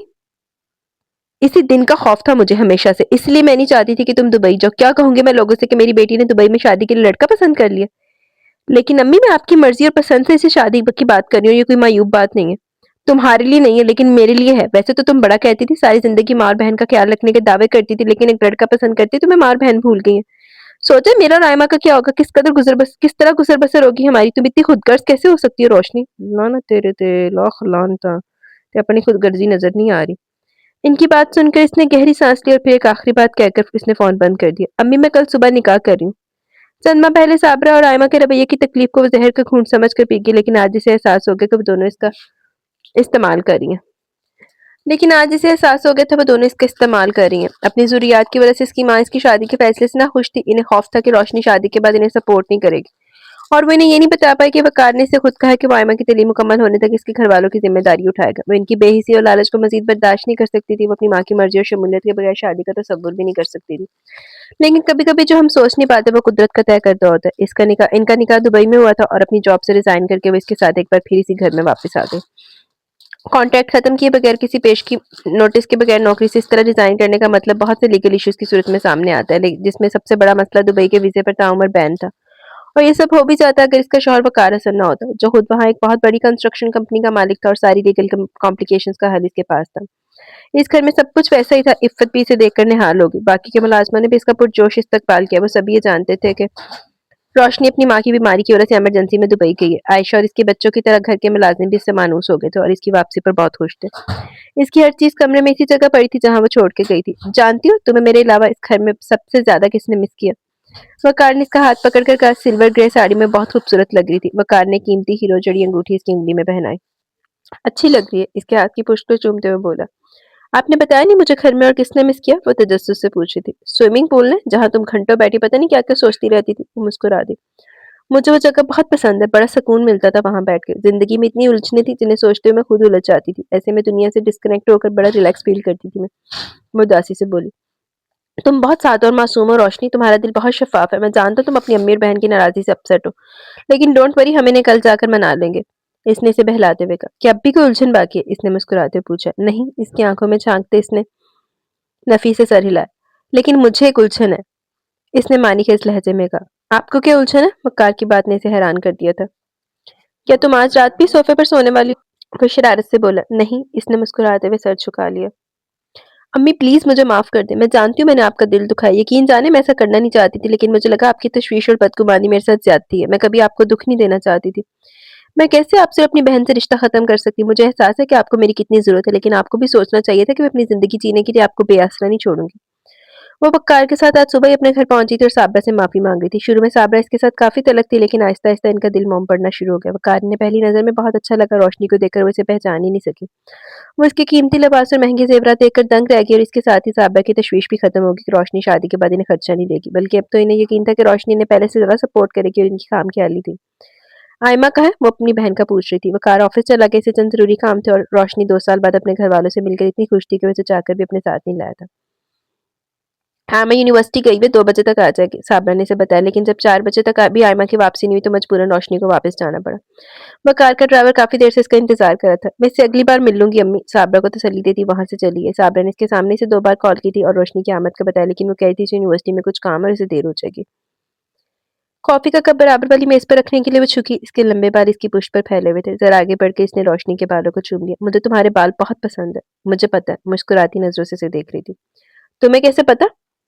इसके बालों में उँगलियाँ घुमाते इसने पूछा। नताशा ने बताया था, इसने शरारत से कहा। क्या बताया था नताशा ने? इसे कुछ हैरत हुई। यही कि आपने इसे मेरे बालों से मुतल्लिक हिदायत दी है कि वो इन्हें काटने या खराब करने की कोशिश न करे। यस, इसने मुतमिन अंदाज में कहा। इसने ये भी बताया था कि मुझ पर डार्क मेकअप बिल्कुल अच्छा नहीं लगता। वो इसे शर्मिंदा करने की कोशिश थी, लेकिन वो इसे हरगिज़ मुतासिर नहीं नज़र नहीं आया। बिल्कुल ठीक, इसका अंदाज़ ऐसा था कि वो हँस पड़ी। नताशा को आपने मेरे बारे में क्या बताया था? वो कह रही थी कि अपनी शादी पर ज़रूर बुलाना। इसे अचानक याद आया। कुछ नहीं, बस यही कि तुम मेरी दूर की कज़न हो और हासिलपुर में रहकर तुम्हारी ग्रूमिंग नहीं हो सकी। अब शादी के बाद अमेरिका जाना है, इसलिए तुम्हारा मेकओवर करवाना है। कॉफ़ी के घूंट फटते हुए उसे बता रहा था।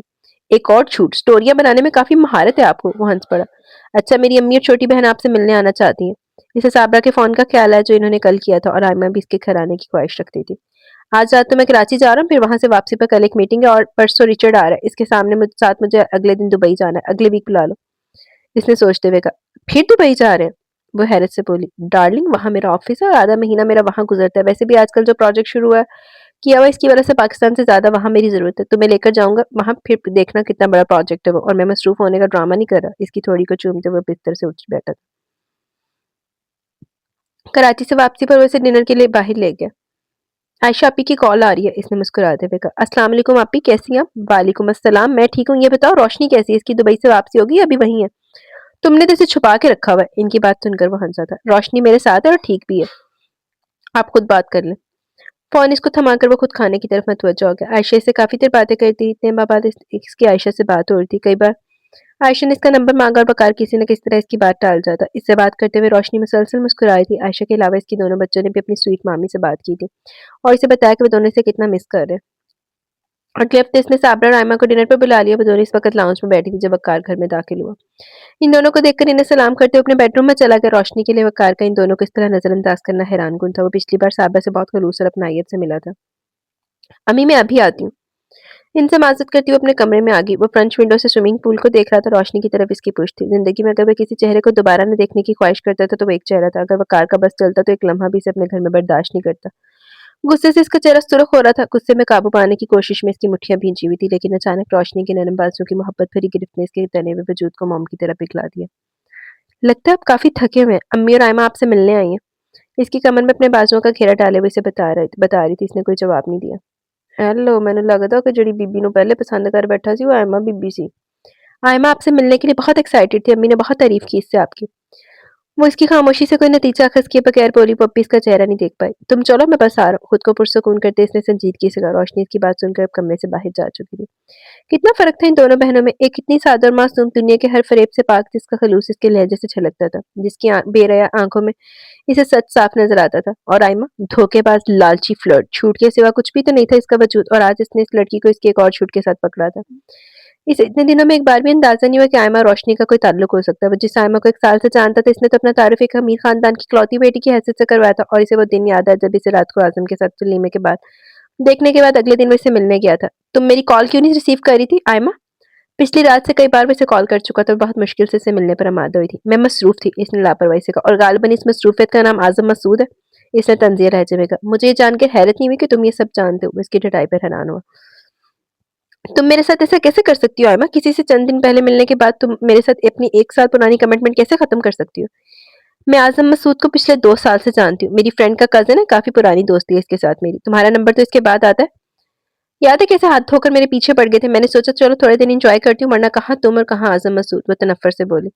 ये तुम कह रही हो आयमा? हालाँकि तुम जानती हो तुम्हारी वज़ह से मैंने आप ही से कितना बड़ा झूठ बोला। तुम राज़ी थी मुझसे शादी करने के लिए। अपनी वालिदा से बात कर चुकी थी, अब तुम कह रही हो कि तुम्हारे लिए वो सब टाइम पास था। मैं मोहब्बत करता हूँ तुमसे और ये बात तुम भी जानती हो। वो इसकी बातों से चकरा गया। तो मैं क्या करूँ? ये तुम्हारा मसला और तुम्हें ऐसा झूठ बोलने की ज़रूरत भी क्या थी? मुझसे बहुत से लोग शादी के ख्वाहिशमंद हैं, अब हर किसी से तो मैं शादी नहीं कर सकती हूँ। वो तंज़िया-हंसी हँसते हुए कह रही थी, अपनी ये बेइज़्ज़ती वो मरकर भी नहीं भूल सकता था। इसे अपने सामने बैठी सुसन की देवी से इस्लाम में शदीद नफ़रत हुई, दुःख मोहब्बत में ठुकराए जाने का नहीं बल्कि शौक है ज़िल्लत में दिया जो किसी के हाथों बेवकूफ़ बनने से मिलती है। वो हमेशा से ऐसी थी, ज़िद्दी, इसे वो सब चाहिए होता जो एक बार मुँह से निकाल देती। वो ज़हीन थी और इसी वजह से सब घरवालों के दिलों में इसका नुमाया मुकाम था। रोशनी इसके बरक्स पढ़ाई में कभी भी इतनी अच्छी नहीं थी, मैट्रिक तक इसके घर के हालात दुगुर्गु थे और इसकी दुनिया महदूद। एक सरकारी स्कूल में पढ़ते हुए इसकी बाहर की दुनिया से कोई वास्ता नहीं था। इसने रोशनी को जान मारते देखा, चंद हजार की नौकरी के लिए जूतियां चटखाते देखा। इसे रोशनी नहीं बनना था, वो आइमा थी। इसे बहुत कुछ हासिल करना था और वो भी बगैर जद्दोजहद के। रोशनी की किनात पर इसे गुस्सा आता। इसकी माँ भी रोशनी की तरह थोड़े से पैसों पर सब्र शुक्र करती और वो अंदर ही अंदर इनकी इस हमाकत पर हंसती थी। रोशनी दुबई चली गई तो घर में अचानक खुला पैसा आने लगा। रोशनी के जाने के बाद साबरा मुकम्मल तौर पर इसके हाथ में थी। हालात बदले तो साबरा की सोच भी बदल गई। कॉलेज में आकर इसका मिलना जुलना जिस क्लास की लड़कियों से हुआ, इसने इसे अपने मौजूदा हालात से और भी शाकी कर दिए। वो इन जैसी बनना चाहती थी। लड़कियों से इसकी पहली दोस्ती थर्ड ईयर में हुई थी। लड़कों से इसकी पहली दोस्ती थर्ड ईयर में हुई। इसकी क्लास वालों का भाई था और इस पर बुरी तरह फेंकता था। इसके साथ बातें करके घूम फिर कर इसे अच्छा लगता था, लेकिन वो इसे कुछ जज्बाती वाबस्तगी नहीं रखती थी। वो खुद अभी स्टूडेंट था और इसकी माली हालत भी मुस्तकम नहीं थी। फिर भी वो इससे काफ़ी खर्चा करता था। वो जल्दी से बोर हो गई क्योंकि वो हाथ धोकर इसके पीछे पड़ गया। फिर एक के बाद दिगरे चंद और लड़कों से दोस्तियाँ करती रही। पहले की तरह इनके साथ घूमती-फिरती रही, लेकिन ये दोस्तियाँ महज़ होटलिंग और सिनेमा की हद तक थी। इस वक़्त वो साबा से सहेली के साथ जाने का कॉलेज या एक्स्ट्रा में क्लासों का बहाना कर लिया करती। आज़म मसूद वो पहला शख्स है जिससे मुलाकात के बाद वो खुद इससे राब्ते की कोशिशों में लग गई। वो एक एमएनए का बेटा था, असिस्टेंट कमिश्नर था, बेतहाशा अमीर और मजबूत खानदानी बैकग्राउंड रखता था। इसे रोशनी की मुलाकात रूबी के घर एक पार्टी में हुई, इसका दूर का कज़न था। अगली बार वो इसे एक होटल में मिला जहाँ वो अपने चंद दोस्तों के साथ हाई टी के लिए गई हुई थी। इस बार आज़म मसूद को भी इसमें दिलचस्पी पैदा हुई और इससे मुलाकातों का सिलसिला चल निकला। वो इसे एक और दुनिया से मुतारिफ करवा रहा था। आज़ादी और बेतहाशा दौलत से इसका तारुफ आज़म मसूद की बदौलत हुआ था। वो इसे महँगी-महँगी चीज़ें खरीद के देता, परफ्यूम, कीमती सूट, 5 स्टार होटलों में खाने और नए-नए मोबाइल फ़ोन। इसे आज़म की मेहरबानी से मिले। इसमें ऐसी कशिश थी कि आज़म जैसा घाव और फितरत शख्स भी पूरी तरह इसके कब्ज़े में था। इस म्यूज़िकल कॉन्सर्ट की टिकट भी इसे आज़म मसूद ने भिजवाए थे क्योंकि इसने वहाँ जाने की ख्वाहिश का इज़हार किया था। वो खुद ऐसी जगह पर नहीं जाता था और वहीं से वक़्कार मिला। इसे वक़्कार से दोस्ती में दिलचस्पी नहीं थी क्योंकि वो आज़म मसूद जैसा हुक्म का इक्का कमाना नहीं चाहती थी। लेकिन वक़ार इसमें ज़रूरत से ज़्यादा दिलचस्पी ले रहा था। आज़म की पोस्टिंग हासिलपुर में थी। कौन-सा वो इसकी निगरानी करवाता था। इसलिए वक़ार के साथ वक़्त-गुज़ारी में क्या हर्ज था और फिर वक़ार से भी इसे फ़ायदा मिल रहा था। वक़ार को इसने अपनी हकीकत नहीं बताई। इसे ज़रूरत भी नहीं थी। आज़म इसके बैकग्राउंड के बारे में सब जानता था। रूबी की वजह से इसे पता चल जाता। इसलिए इसे छुपाने का कोई फ़ायदा नहीं था। शुरू में साबरा इससे इन महँगे तोहफ़ की वजह से सवाल-जवाब करती। आहिस्ता-आहिस्ता इन्हें भी ये सब काबिल कबूल हो गया। ये ज़रूरी तो नहीं वो लोग तमाम उम्र एक से माशी हालात के साथ गुज़र-बसर करते। वक़ार को अयमन ने एक ऑप्शन के तौर पर रखा हुआ था, लेकिन जिस दिन आज़म मसूद ने इसे शादी के लिए प्रपोज़ किया, इसने वक़ार से पीछा छुड़वा लिया। लानत तेरी ज़िंदगी रुत्ते फिर बीती। खाने की मेज़ पर भी खामोशी से बैठा था। वो बाहर आना तो नहीं चाहता था, लेकिन वो रोशनी को दुःख नहीं दे सकता था। साबरा के साथ वो मामूली के अंदाज़ में बातचीत करता रहा। आयमा की मानीखेज़ मुस्कुराहट देखकर वो जानबूझकर इसे नज़रअंदाज कर रहा था। रोशनी ये समझती थी कि वक़ार को इसे नज़रअंदाज करना इसलिए क्योंकि इसकी ज़िद और दबाव की वज़ह से रोशनी को क्लब जाना पड़ा। वक़ार की ज़हनी कैफ़ियत से अनजान थी जो इस वक़्त सिर्फ़ ये सोच रहा था कि इसे किन अल्फ़ाज़ में रोशनी को अपने और आयमा के बारे में बताना है। वो नहीं चाहता था इससे पहले आयमा रोशनी को कोई बात बताए। वो आयमा से कुछ भी उम्मीद कर सकता था। रोशनी को लेकर आना बेटा, साबरा जाने से पहले इससे कह रही थी। रोशनी जानती थी वो बहुत मसरूफ़ है, फिर वक़ार के और इनके स्टेटस में ज़मीन आसमान का फ़र्क था। वो इसे वहाँ लेकर जाने के लिए इस्रार नहीं कर सकती थी। अम्मी वक़ार बहुत मसरूफ़ है आजकल अपने काम के सिलसिले में, आप फ़िक्र ना करें, कुछ दिन तक मैं खुद आ जाऊँगी आपसे मिलने। वो वक़ार को मुश्किल में नहीं डालना चाहती थी। मैं जितना भी मसरूफ़ हूँ तुम्हारे लिए वक़्त निकाल सकता हूँ, इसकी तरफ प्यार से देखते हुए कह रहा था। मुस्कुराते हुए बेइख्तियार रोशनी ने अपना हाथ इसके बाजू पर रखा। ये इज़हार तशक्कुर था जो खुद को मिलने वाले इस मान के बदले इस वक़्त चाहती थी। आप फ़िक्र ना करें आंटी, हम जल्दी आपकी तरफ चक्कर लगाएँगे। वो अब साबरा से कह रहा था। आयमा चुपचाप खड़ी इन दोनों को देख रही थी। इसकी आँखों में कुछ था जिसे रोशनी समझ नहीं पाई। इन दोनों को ड्राइवर के ज़रिए घर भिजवाकर वो दोनों अपने कमरे में आ गए। रोशनी, मुझे तुमसे कुछ बात करनी है। वो शीशे के सामने खड़ी अपनी ज्वेलरी उतारी थी जब वकार ने कुछ सोचते हुए अपनी बात शुरू की, लेकिन इसी पल इसका मोबाइल बजना शुरू हो गया। रिचर्ड की कॉल आ रही थी। इससे बात करते हुए कमरे से बाहर निकल गया। स्टडी में आकर इसे कुछ डॉक्यूमेंट्स देखने थे जो रिचर्ड इसे ईमेल कर चुका था। इन फाइल्स को चेक करने के बाद वो एक बार फिर रिचर्ड को कॉल करने बैठ गया। अपने कामों से फारिग होकर वो जब तक कमरे में आए, रोशनी तकरीबन सो चुकी थी। वैसे भी क काफ़ी रात हो चुकी थी, इसने सोचा वो इसे पहली फुर्सत में कल सब कुछ बता देगा। वो सुबह जल्दी ऑफ़िस आकर काफ़ी मसरूफ़ था। "आप लंच पर घर आ जाएँ वक़ार, आपकी फ़ेवरेट डिश बना रही हूँ मैं।" रोशनी से फ़ोन पर कह रही थी, इसकी बात सुनकर वो मुस्कुरा दिया। वो ऑफ़िस में काफ़ी बिज़ी था, अपने सामने पड़ी फ़ाइलों से सर उठाकर इसने खुद को पुरसुकून करने के लिए सर कुर्सी की पुष्ट पर टिका दिया। "अभी एक मीटिंग शुरू होने वाली है, इसके बाद घर आऊँगा, फिर लंच के बाद दोबारा ऑफ़िस, काफ़ी वक़्त ज़ाया हो जाएगा।" वो सोचते हुए बोला। "ओह! मतलब आप नहीं आ सकते?" इसने मुरझाए हुए लहजे में कहा। "आप ऐसा क्यों नहीं करती कि आप मेरे ऑफ़िस आ जाएँ? आज मैं आपको अपनी फ़ेवरेट जगह पर लंच करवा दूँगा।" वो इसी के लहजे में इसे कह रहा था। "और मेरे बनाए खाने का क्या होगा?" वो मुस्नुई नाराज़गी से बोली। "वो मैं डिनर में खा लूँगा।" वो जवाब फ़ौरन आया। "ठीक है, फिर मैं आपके ऑफ़िस आ जाती हूँ।" वो बखुशी राज़ी हो गई, इससे फ़ोन पर बात करके वो दोबारा अपने काम में मसरूफ़ हो गए। इस लड़की में जादू था, कितनी भी थकन और मसरूफ़ियत होती हुई इसे मिनटों में अपनी बातों से पुरसुकून कर देती थी। मीटिंग से फ़ारिग होकर अपने ऑफ़िस में दाखिल हुआ जब इसकी सेक्रेटरी ने इसे एक लड़की के बारे में बताया, जो इससे मिलना चाहती थी। "तुम मेरे ऑफ़िस में क्या कर रही हो?" अपने दफ़्तर में आयमा को देखकर इसका पारा चढ़ गया, वो इसकी हठधर्मी पर हैरान रह गया। "मैं तुम्हें इतना बेवकूफ़ नहीं समझती थी वक़ार हसन, तुम मुझसे बदला लेने के लिए मेरी कम-अक्ल बहन से शादी कर लोगे। सुनो आयमा, ये मेरा दफ़्तर है, मैं यहाँ कोई तमाशा नहीं खड़ा करना चाहता, तुम यहाँ से फ़ौरन चली जाओ।" वकार इसे लंच पर बुला रहा था, इसलिए वो 1 बजे इसके ऑफिस पहुंची। वो यहाँ पहले भी आ चुकी थी, इसलिए किसी की मामलत के बगैर वो कार के कमरे की तरफ बढ़ गई। शीशे की कैबिन में बैठी वो कार की सेक्रेटरी को देखकर इसने मुस्कुराते हुए हाथ हिलाया, जो इसे देखकर अपनी कुर्सी से खड़ी हो गई। इसे बैठने वो कार के कमरे का दरवाज़ा खोल रही थी जब अपने कान में पड़ती आयमा की आवाज़ सुनकर वो ठिठक गई। मुझे इसे देखकर तरस आता है, कैसे बच्चों की तरह इस लॉलीपॉप से बहली हुई है जिसे तुमने मोहब्बत का नाम दिया। बेचारी ये भी नहीं जानती कि चंद माह पहले तक इसका मोहब्बत करने वाला शौहर मुझसे शादी करने के लिए मरा जा रहा था, मेरे लिए दीवाना था। मैं दिन कहती तो वो दिन दोहराता था, मेरे रात कहने पर इसकी रात होती थी। अब मैं ये कैसे मान लूँ कि अचानक तुम्हें मेरी बहन से मोहब्बत होगी, जो सूरत में मुझसे बेहतर और ना इसके पास मेरी जैसी तलीम है। यकीनन ये सब कुछ मुझे जेलस करने के लिए किया होगा, वो तंज़िया लहजे में बोली। आयमा तुम, इससे आगे वो कुछ कह नहीं पाया। दरवाज़े के बंद होने की आवाज़ पर इसने चौंक कर देखा। मेरे कमरे के बाहर कौन था? इंटरकॉम पर अपनी सेक्रेटरी से मालूम कर रहा था। सर आपकी मिसेज़ थी। बकार के पैरों के नीचे से ज़मीन निकल के इसका दिमाग फक से उड़ गया। वो इसे सच बताना चाहता था, लेकिन ये सब इस अंदाज में इस तक पहुंचेगा, या वो आखिरी बात थी जो इसने सोची। अपने मोबाइल से इसका नंबर डायल करते हुए बाहर की तरफ भागा। आयमा इसके ऑफिस में इसे इस बात की कोई परवाह नहीं थी। वो घर जा रहा था, अपनी शादी के पहले चंद हफ्तों में अपने रिश्ते में इस गलतफहमी को उसे फौरन दूर करना था। इसका मोबाइल बन जा रहा था, इसका इस तरह कार से मेरे बगैर चले जाने से अपसेट कर रहा था। पता नहीं इसने कितनी बात सुनी थी और इससे क्या नतीजा अख़ज़ किया था, लेकिन वो हैरान था, चंद मिनट में वो कहाँ गायब हो गए। इसने ड्राइवर से भी पूछा, लेकिन इसने भी इसे ऑफिस ड्रॉप करने के बाद दोबारा नहीं देखा। वो घर पहुंच चुका था, लेकिन रोशनी घर पर नहीं थी। चंद बार इसके मोबाइल पर कॉल करने के बाद वो साबरा की तरफ चला गया। वो अगर घर नहीं आई तो अपनी वालिदा के पास गई होगी, यही सोचकर वो साबरा की तरफ चला गया। रोशनी वहाँ भी नहीं थी। साबरा इसको देखकर काफ़ी परेशान हो गई। वो हैरान थी कि आखिर इन दोनों को दरमियान ऐसा क्या हुआ कि रोशनी इसे बताए बगैर कहीं चली गई। बहुत दिल से वहाँ से निकला, बेमकसद सड़कों पर गाड़ी दौड़ाते इसने कई बार घर कॉल करके मुलाज़िमा से रोशनी के बारे में पूछा। रोशनी बीबी अभी तक नहीं आई। हर बार का दोहराया जुमला इसके कानों से टकरा रहा था। वो हर जगह इसे तलाश कर चुका था, सिवाय अपने दफ्तर की पिछली तरफ के, जहाँ वो बहुत देर अकेली बैठी रही थी, और फिर वहाँ से निकल के एक नज़दीकी पार्क में आ गई। तुम वक़ार को कब से जानती हो? चंद जुमले जो इसके कानों तक पहुँचे। इनसे तो इतना तो समझ गई थी कि आयमर और वक़ार एक-दूसरे को पहले से जानते थे। वो शौक की कैफ़ियत में थी, इसका दिमाग काम नहीं कर रहा था। बहुत देर तक करीबी पार्क में बैठे रहने के बाद वो आयमा के पास गई थी। 1 साल से ज़्यादा हो चुका है। क्या रिश्ता था तुम दोनों के दरमियान? क्या ये तुम्हें वक़ार ने नहीं बताया कि इसका और मेरा क्या रिश्ता था? मोहब्बत करता था मुझसे, मरता था दिलो-जान से मुझ पे, शादी करना चाहता था मुझसे। तुम झूठ बोल रही हो। मैं तुमसे क्यों झूठ बोलूँगी आप ही? वक़ार बहुत सी लड़कियों से मिलते हैं, अपने प्रोफ़ेशन और दोस्ताना तबीयत की वज़ह से इनकी काफ़ी बेतकल्लुफ़ी है लड़कियों के साथ। हो सकता है तुम्हें कोई गलतफ़हमी हो, इसे नताशा याद आई। आप ही, तुम अगर बेवकूफ़ों की जन्नत में रहना चाहती तो मुझे कोई एतराज़ नहीं, लेकिन मैं कम से कम तुमसे ये झूठ नहीं बोलूँगी कि हाँ, कि इसके दोस्ताना रवैये की वज़ह से मुझे गलतफ़हमी हो गई थी। 1 साल मेरे पीछे फिरता रहा, अपनी बहन से यहाँ तक कि कह चुका है कि इसने मुझसे शादी कर ली, क्योंकि वो इसकी शादी अपनी नंद के साथ करवाने में इंटरेस्टेड थी। मेरे और इसके दरमियान थोड़ी-सी मिसअंडरस्टैंडिंग क्या होगी, इसने तुमसे शादी कर ली। वो जानता था मैं इसे अपनी बहन के साथ देखूँगी तो जेलस हो जाऊँगी, इससे पैचअप करने की कोशिश करूँगी। मैं तो पहले इसके साथ झगड़े के बाद काफ़ी शर्मिंदा थी। तुम्हें इसके साथ देखा तो मुझे इस पर और भी तरस आया। अब कहाँ तुम और कहाँ मैं, ये वक़ार का स्टैंडर्ड तो नहीं है। तुम जैसी सीधी-सादी मामूली शक्ल-सूरत की इंटर पास बीवी इसके स्टेटस से कहाँ मैच करती है। लेकिन मुझे तुम्हारे लिए भी बहुत अफ़सोस होता है। इसे कम से कम मेरी बहन को हथियार नहीं बनाना चाहिए था, और इसी बात पर इससे झगड़ा करने मैं आज इसके ऑफ़िस में गई थी। आयमा के इंकशाफ पर इसने गहरी सांस ली, तो ये थी वो वजह जो वक़ार को बाज़ार में बिकती एक लड़की को अपनी बीवी बनाकर अपने घर लाना था। कितनी तहक़ीर थी आयमा की बातों में इसके लिए। ये वही आयमा थी जिसके रोशन मुस्तकबिल के लिए इसने अपनी ज़िंदगी मुख़्तस कर रखी थी, जिसकी खुशियों पर अपना आप कुर्बान कर सकती थी। आज वो इसे एहसास दिला रही थी कि इसकी बहन मामूली सूरत और कम तलीम याफ़्ता है, लेकिन इसने कुछ गलत तो नहीं कहा। आयमा इन तमाम ख़ुसूसियात की मालिक थी जो किसी भी काबिल और कामयाब शख़्स को अपनी तरफ मतवज्जा कर सकती थी। वो सच में बेवकूफ़ों की जन्नत में तो रह रही थी। वो ये नहीं जान पाई कि इसका और वक़ार का क्या मुकाबला। वो ज़मीन थी और वक़ार आसमान। इन दोनों का मिलाप कैसे मुमकिन था? ज़मीन कितनी भी खूबसूरत हो, इसका आसमान से क्या मुकाबला? आयमा की बातों से वो ठहकी बोझिल कदमों से चलती वहाँ से निकल गई। तुम इस वक़्त से कहाँ, मैं तुमसे अभी इसी वक़्त मिलना चाहता हूँ। फ़ोन पर इसे जगह बताकर वो खुद भी ऑफ़िस से निकल गया। इससे भी पहले वो वहाँ मौजूद थी, हमेशा की तरह मुतासिर कुन, खूबसूरत और मगरूर। इसे अपनी तरफ आता देख वो मुस्कुराई। वो जानती थी वक़ार इसे ज़रूर कॉल करेगा, अगर ऐसा ना होता तो वो हैरत से मर जाती।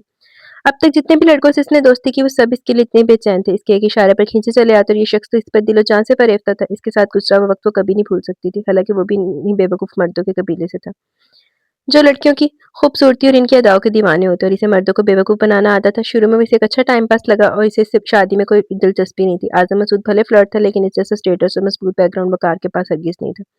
और फिर आज़म मसूद ने इसे शादी की पेशकश की तो वो कार से पीछा छुड़ाने की तरकीबें सोचने लगी, लेकिन इसका ये काम इतनी आसानी से हो जाएगा इसने सोचा भी नहीं था। वक़ार ने इसे आज़म के साथ देख लिया, वो खुद ही इसकी जान छोड़ चुका था। आज़म के साथ वो बहुत खुश थी और खुशी कायम भी रहती अगर वो वक़ार के साथ रोशनी को ना देखती। हित तक महसूस की इसने, वो सोच भी नहीं सकती थी वक़ार इसे छोड़ने के बाद इसकी मामूली शक्ल-सूरत की कम तलीम याफ्ता बहन से शादी कर लेगा। था क्या इसमें? ना शक्ल ना तालीम, सारी ज़िंदगी बसों के धक्के खाने वाली। वो चंद हज़ार रुपए के लिए खुद को हलकान करने वाली इस बेवकूफ़ सी रोशनी को वक़ार के साथ देखकर हैरान रह गई। लानत तेरी ज़िंदगी ते उत्ते एहसान फरामोश नीच औरत। तेरी खातिर ही हलकान होई है, बस ऐंदे धक्के खाधे उन्हें। कितने मान से वो इसका ज़िक्र करी थी, किस करूर से वो इसके बाजू पर अपना हाथ रखे बैठी थी। वो मंज़र देख के इसके तन-बदन में आग लग गई। इसके महँगे कपड़े, कीमती डायमंड और वो घर जहाँ वो किसी मलका की तरह बैठी थी। हँसते और गुस्से में वो इस घर से निकली, जिस रोशनी को सारी ज़िंदगी इसने एहसार और कुर्बानी देते देखा। आयमा को खुश करने के लिए वो किसी भी हद तक जा सकती थी। रोशनी को परेशान करके इसे मज़ा आता था, तस्कीन मिलती थी, 50,000 की हैसियत रखते थे इसके लिए। वो किसी से भी ना भी कहती, तब भी इसके पास इतने बेशुमार कीमती तोहफ़े मौजूद थे, जिन्हें बेचकर अपनी फीस अदा कर सकती थी। लेकिन वैसा क्यों करती? इसे लोगों को आज़माने में मज़ा आता था। अगर रोशनी ने इसकी ज़िम्मेदारी उठाई थी तो इसको पूरी करनी थी। वो नहीं जानती रोशनी ने पैसों का इंतज़ाम कहाँ से किया, लेकिन इसकी सोच के मुताबिक इसने पैसे भिजवा दिए। लेकिन अब कुछ ऐसा हो गया जो वो ख्वाब में भी नहीं सोच सकती थी। वो किसी सूरत रोशनी को वक़ार के साथ नहीं देख सकती थी। अचानक इसे वक़ार में दिलचस्पी दोबारा पैदा हो गई और अब इसे वक़ार चाहिए था। वक़ार की नाराज़गी की तवक्को के ऐन मुताबिक थी, लेकिन वो जल्दी से मना लेगी। वो इसे इतनी मोहब्बत करता था, ज़्यादा दिन नाराज़ नहीं रह सकता था। और रोशनी को तो जो कुछ वो बता चुकी थी, इसके बाद अगर वक़ार इसे ना भी छोड़ता तो रोशनी से खुद छोड़ देगी। इसने बहुत सोच समझ के सारी प्लानिंग की थी। वो कुर्सी खींच कर इसके बिल्कुल सामने बैठा बहुत गौर से इसकी तरफ देख रहा था। मैं जानती थी तुम मुझे ज़रूर कॉल करोगे, इसने एक अंदाज़ से कहा। तुमने ठीक सोचा, कॉल तो मुझे करनी थी, तुमसे एक मुलाकात तो ज़रूरी थी, वो बहुत संजीदगी से कह रहा था। बस एक मुलाकात? मैं तो समझी तुम्हें मुझसे बार-बार मिलने में दिलचस्पी है, इसने मानीखेज़ अंदाज़ में कहा। तुमने गलत सोचा, आज के बाद ना मुझे तुम मुलाकात में दिलचस्पी और ना ही तुम्हारी शक्ल देखने में कोई इंटरेस्ट है। मैंने तुम्हें यहाँ सिर्फ ये कहने के लिए बुलाया, अगर तुमने मेरे या रोशनी के दरमियान आने की कोशिश की तो अपने अंजाम की ज़िम्मेदार तुम खुद होगी। आज जो कुछ हुआ इससे तुम मेरे रोशनी के दरमियान दरार नहीं डाल सकती, लेकिन मेरी तुम्हें वार्निंग है, रोशनी को मुझसे बदगुमान करने की कोशिश करोगी तो मैं तुम्हें जान से मार डालूँगा। वो बहुत सख्त और हमवार लहज़े में इससे कह रहा था। तुम इस बेवकूफ़, जज़्बाती और मामूली सी लड़की के लिए मुझे जान से मारने की धमकी दे रहे हो? वो शॉक के आलम में थी। मामूली वो नहीं, बल्कि मामूली तुम हो। जिस सूरत पे इतना गुरूर है तुम्हें, इसमें तुम्हारा अपना कोई कमाल नहीं। इस सूरत के पीछे छुपे अपने घिनौने चेहरे को कभी मेरी नज़रों से देखो। तुम्हें खुद से नफ़रत हो जाएगी। तुम इसी दिन मेरे दिल से उतर गई थी आयमा, जिस दिन तुम मेरी नज़रों से गिरी थी। मैंने ज़िंदगी में अगर कोई दुआ सच्चे दिल से की है तो वो ये थी कि मुझे तुम्हारी शक्ल कभी ना देखनी पड़े। तुम हो क्या चीज़? तुम जैसी लड़की किसी इज़्ज़तदार आदमी की बीवी तो क्या, दोस्त बनने के भी काबिल नहीं। वो बहुत तल्ख़ी से कह रहा था। आयमा का गुस्से से बुरा हाल हो रहा था। क्या कहा तुमने? मैं तुम्हारी दोस्त बनने की भी काबिल नहीं? तुम्हारी हिम्मत कैसी हुई मुझसे ऐसी बात करने की? तुम क्या समझते हो जिस रोशनी की वज़ह से तुम मुझे धुतकार चुक रहे हो, वो अब तुम्हारे साथ रहेगी? सब बता चुकी हूँ मैं इसे अपने और तुम्हारे बारे में। मैं जानती हूँ इसे, वो बहन है मेरी, और कितनी जज़्बाती और बेवकूफ़ है इसका शायद तुम्हें अंदाज़ा भी नहीं। आज जो इसे पता चला इसके बाद वो खुद तुम्हें छोड़ देगी। इसे मुझसे ज़्यादा तुम पर एतबार नहीं है। तुम गुस्से से पागल हो रही थी। ये सोचे बगैर कि इर्द-गिर्द कितने लोग इसे देख रहे हैं, बस यानी कैफ़ियत में बोले जा रही थी। रोशनी मेरे साथ रहे या ना रहे, लेकिन तुम ये भूल जाओ कि मैं दोबारा कभी तुम्हें अपनी ज़िंदगी में शामिल करूँगा। अपनी बात खत्म करके वो कुर्सी पर ही धकेलता वहां से चला गया। गुस्से में अपनी उंगलियों को मरोड़ती हुई उसे वहां से जाते देखती रही। वकार घर में दाखिल हुआ तो बुरी तरह डिस्टर्ब था। इसे कमरे में दाखिल होकर बेदिली से टाई की नॉट खोलते इसने अपना कोट बेड पर फेंका। पिछला दरवाजा खुला था और स्विमिंग पूल के किनारे गुमसुम बैठी थी। धीमे कदमों से चलता हुआ इसके करीब आया, लेकिन इसने एक बार भी इसकी तरफ नहीं देखा। कुछ कहे बगैर वो इसके बराबर बैठ गया। तुम यहाँ बैठी हो, मैं तुम्हें कब से कॉल कर रहा था। जिंदगी एक बार फिर बहुत उलझ गई। जितना सुलझाने की कोशिश करी उसे हाथ ही नहीं आता। इसका लहजा बहुत टूटा हुआ था। वो इसके चेहरे की तरफ देखे बगैर भी जानता था इसकी आवाज में लर्जिश के सबब इसके आंसू। रोशनी, तुम मुझ पर एतबार करती हो? ये सवाल था, ये शिकायत वो जान नहीं पाई। इसने मुंह उठाकर पहली बार वकार की तरफ देखा। वैसे बहुत थका और बिखरा हुआ लगा। क्या ये शख्स नाकाबिल एतबार हो सकता है? क्या ये शख्स इसकी बहन से बदला लेने के लिए इसका इस्तेमाल कर सकता है? क्या ये शख्स इसकी बहन के कहने पर इसे छोड़ सकता है? बहुत सारे सवाल थे जिस वक़्त सांप की तरह फन फैलाए उठाए इसके दिल में उठे थे। वो और इन सब का सिर्फ़ एक ही जवाब था, नहीं, ये धोखेबाज़ नहीं है। इसके हर लफ़्ज़ पर इसे आँख बंद करके यकीन था। मैं तुमसे बहुत मोहब्बत करता हूँ रोशनी।